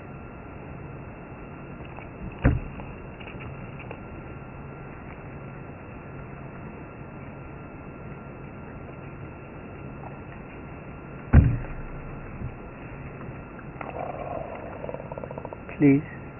I'm dying just to... Oh, I just want to hug it. You want to cuddle it, don't you? I love you, elephant. One more to come across this way.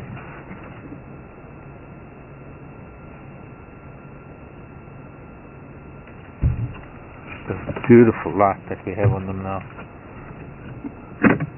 Big she looks all of a sudden on the road.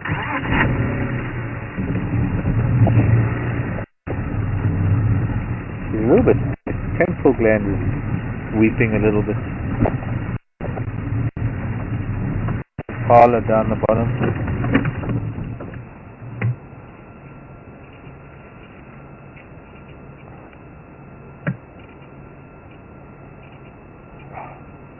Really? Did you have to stand in the way?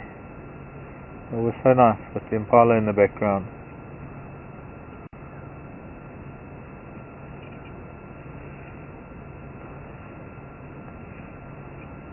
Your butt's still in the way, madam.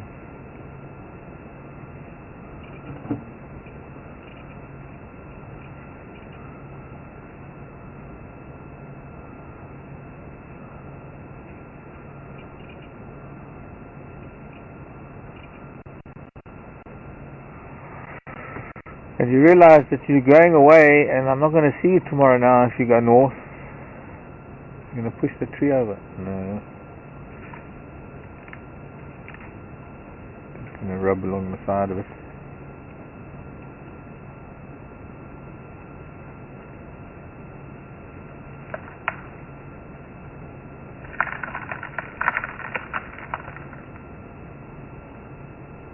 Okay.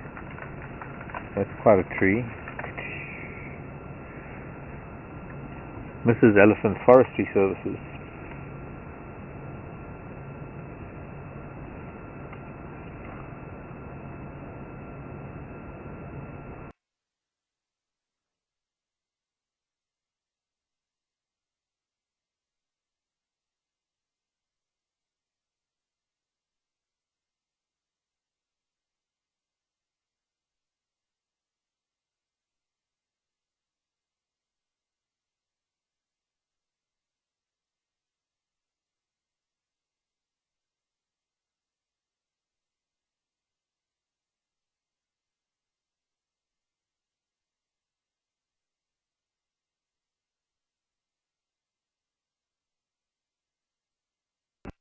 To pick up vibrations and sounds and things with their feet. Wondering if I've ever experienced anything like that. I missed the shot.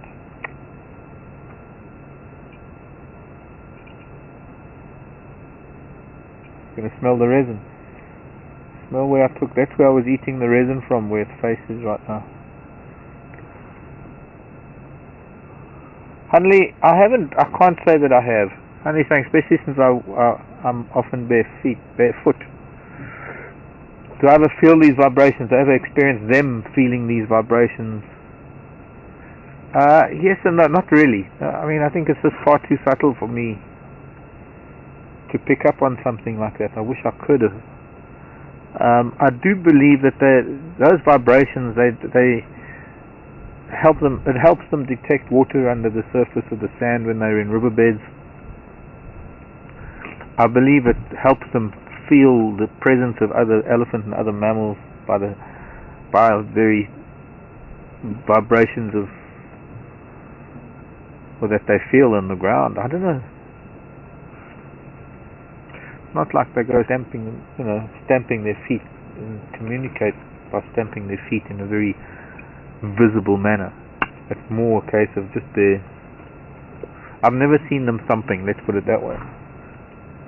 Where's that last one? Or has it also come across?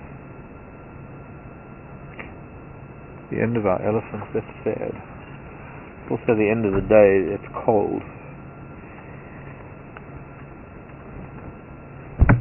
So please excuse me while I begin to layer up.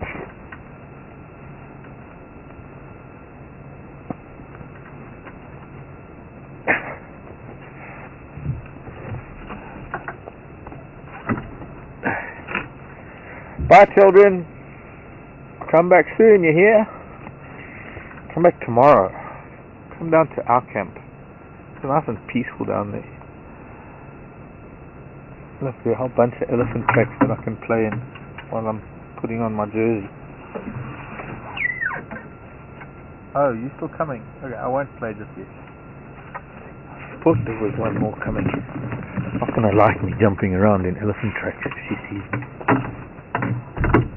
2 more coming. Goody goody.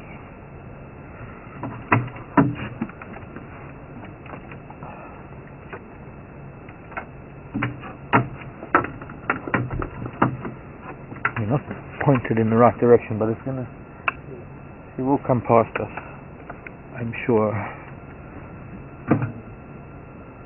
First of all, come along.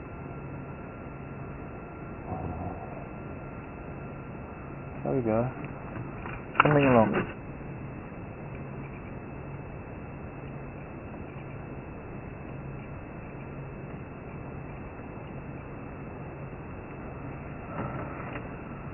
Hello. Well, you're gonna pull that down and pop at me. Look at that moon.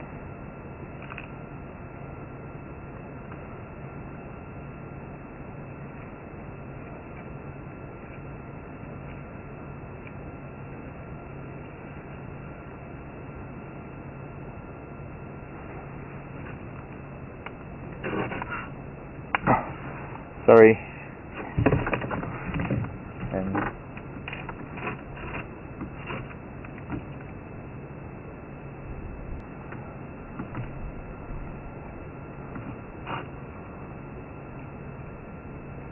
And now I just have to do this. Vital.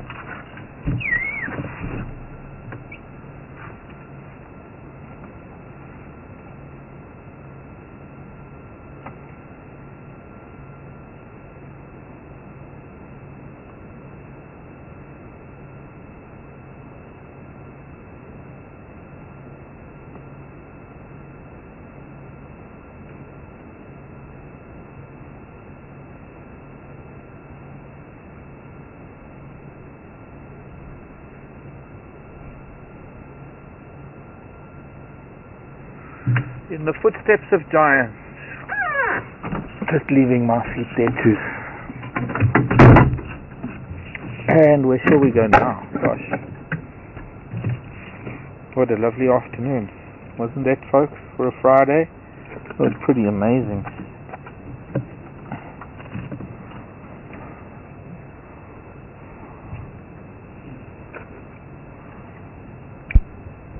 Small Slumberland Lords just crossed near Leti at Domba Junction, heading north. And I'm leaving them open lock.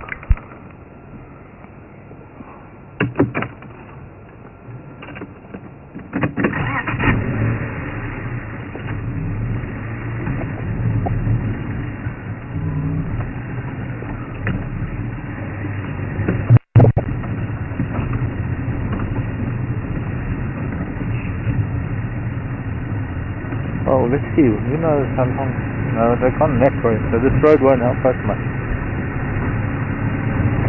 The second time I said I'm leaving the elephants in unlocked, and I'm going to try and find them. So telling me he loses here, because but this road does bend a little bit around, so who knows. I haven't had enough yet. Sunset. There goes one of the youngsters. It's nearly sunset. How long have we been waiting for an elephant sunset? It's actually on a pathway. Here comes this little tuskless female.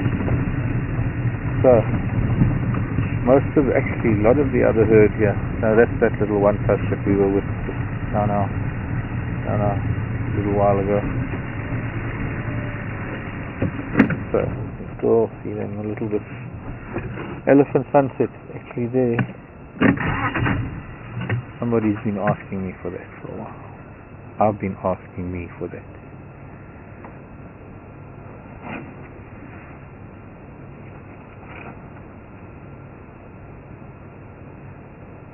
You want the root of that caterpillar pod, I can see. You'll settle for a little branch.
Okay, that's the elephant sunset there.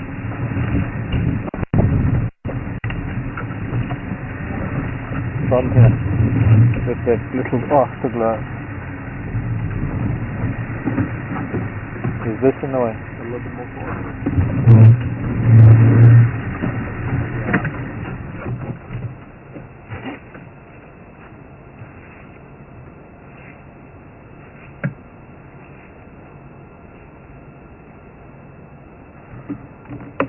An elephant sunset. Signals look good.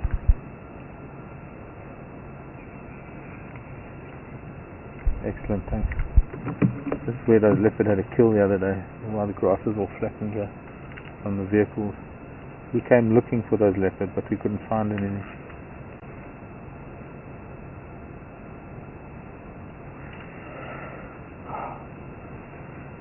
Well, I think nature's shining on us this evening, Aaron,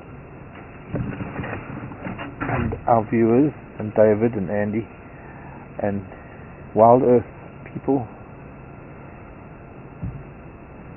Perfect.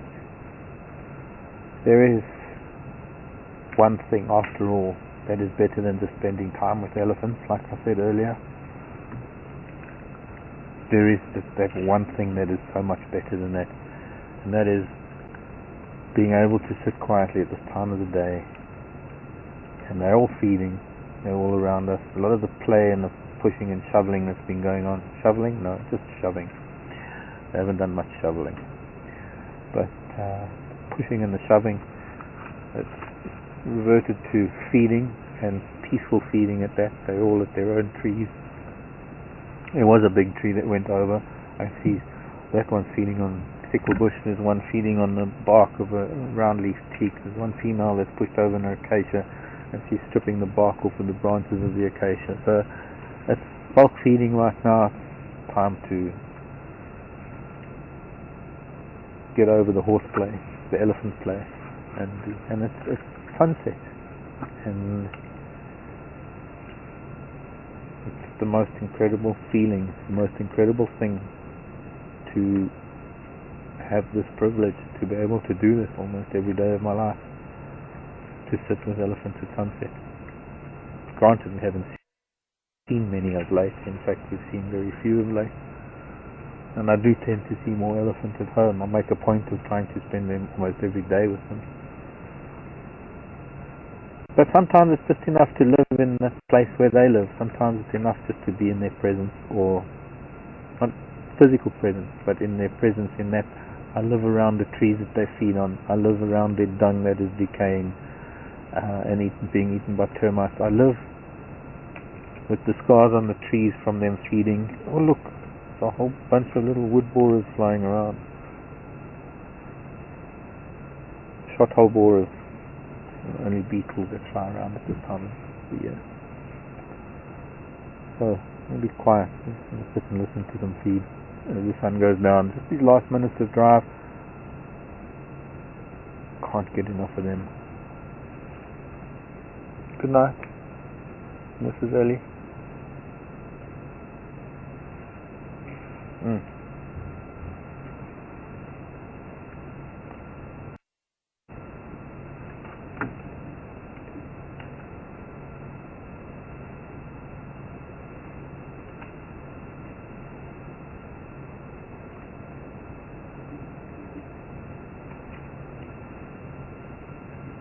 But that's my cup.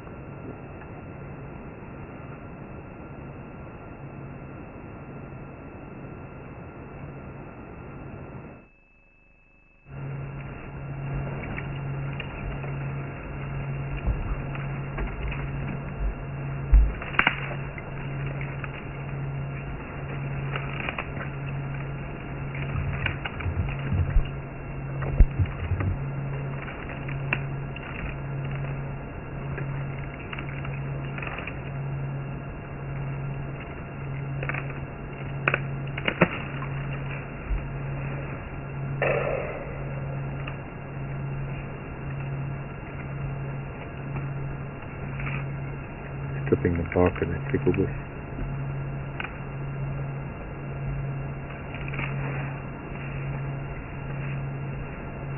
Had enough still.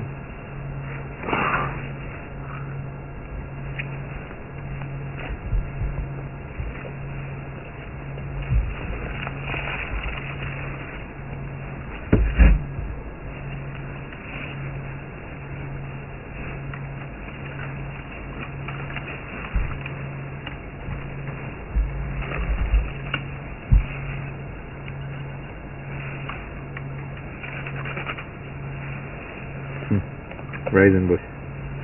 Putting a branch in the mouth and just walking, just stripping off all the leaves.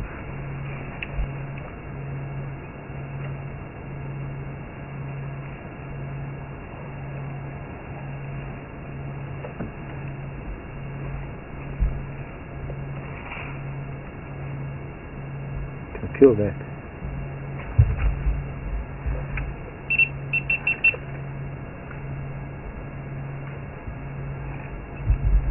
Thanks.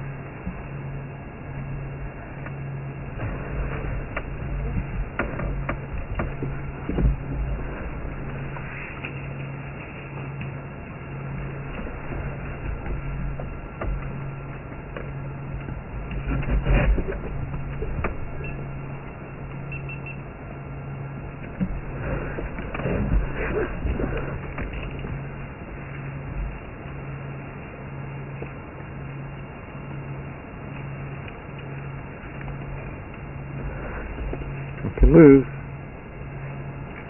Disturb the peace. I suppose the zebra would, this off-season zebra would smack bang in your way. But then again, all we got really is the butt. An elephant butt. And it's time to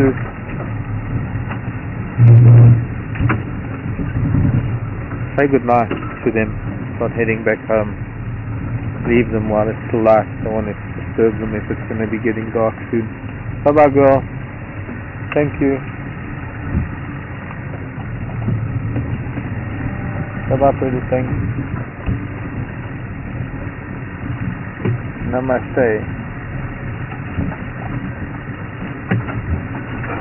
Namaste. Namaste. You pronounce namaste. Namaste. Namaste. So I used to, whatever I did, I would take a reading before and after. But it was important to sort of lie on my left side and relax a little bit and try and bring my blood pressure down. But it wasn't an overly elevated reading. So when Joseph the elephant and Frank was a little boy elephant, and then there was the old man, his name was,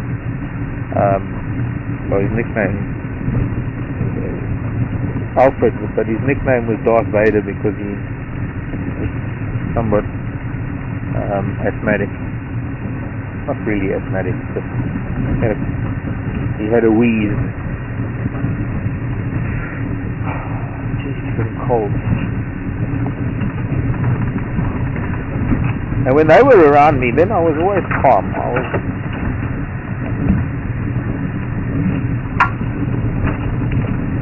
But also, I didn't really worry too much about diet in those days. So that's why it exacerbated my blood pressure, because I still had a lot of salt in my diet. I was still eating a lot of stuff I shouldn't have been eating. But that was hard to really deal with because it was East Africa, and it was a remote, very, very remote area of East Africa, and you can't always get a variety of things. It's not like there was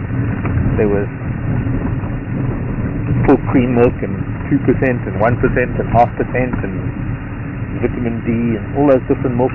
There was milk. You got long life milk, that you took what you could get, and this was mostly full cream anyway. So, zipping up. But I changed diet and it helped a lot. But as I say, I was in end-stage renal disease, so it was a given. Badly functioning kidneys meant high blood pressure, meant damaging the kidneys, meant the vicious cycle. You got high blood pressure, I promise you. Take a couple of tablets to bring your blood pressure down. You don't feel the difference, but your body does. The kidneys don't work so hard. High blood pressure is not a thing to be taken lightly. And fortunately I've got it under control. Mostly. It's my sense of humour that could do with a bit of monitoring. When I'm with elephants and when I'm looking for other animals that I can't find. Dealing with various other aspects of the immediate environment, road conditions and other criteria. So, beautiful evenings. It's going to be quite a chilly one tonight. I think, in fact, most of southern Africa is bracing for a cold night tonight. Most beautiful clear mountains that we can see. If only I could get a view of them for you.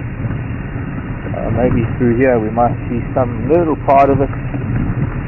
There's a little one of the peaks just to the south of Mariepskop.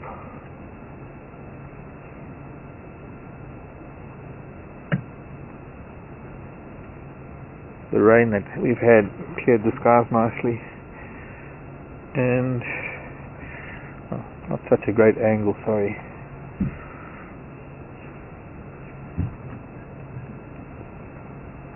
I guess time to say goodbye.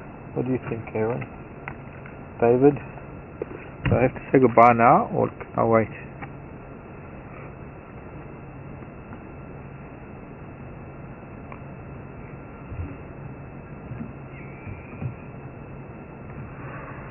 Okay. So there we go, folks. Backdrop of the Drakensberg Mountains out there in the west, and a really lovely sunset with elephants. Couldn't ask for anything more. Thanks for joining me. I'm glad that you managed to get what we did this afternoon. Glad we had good signal, and I hope got some quality time with me with the Ellies. It was really special, fantastic. Loved watching them play like that. And we'll see you 6:30 Central African time tomorrow, when we'll be out here looking for something African. Bye. Oh, wrong camera. Bye.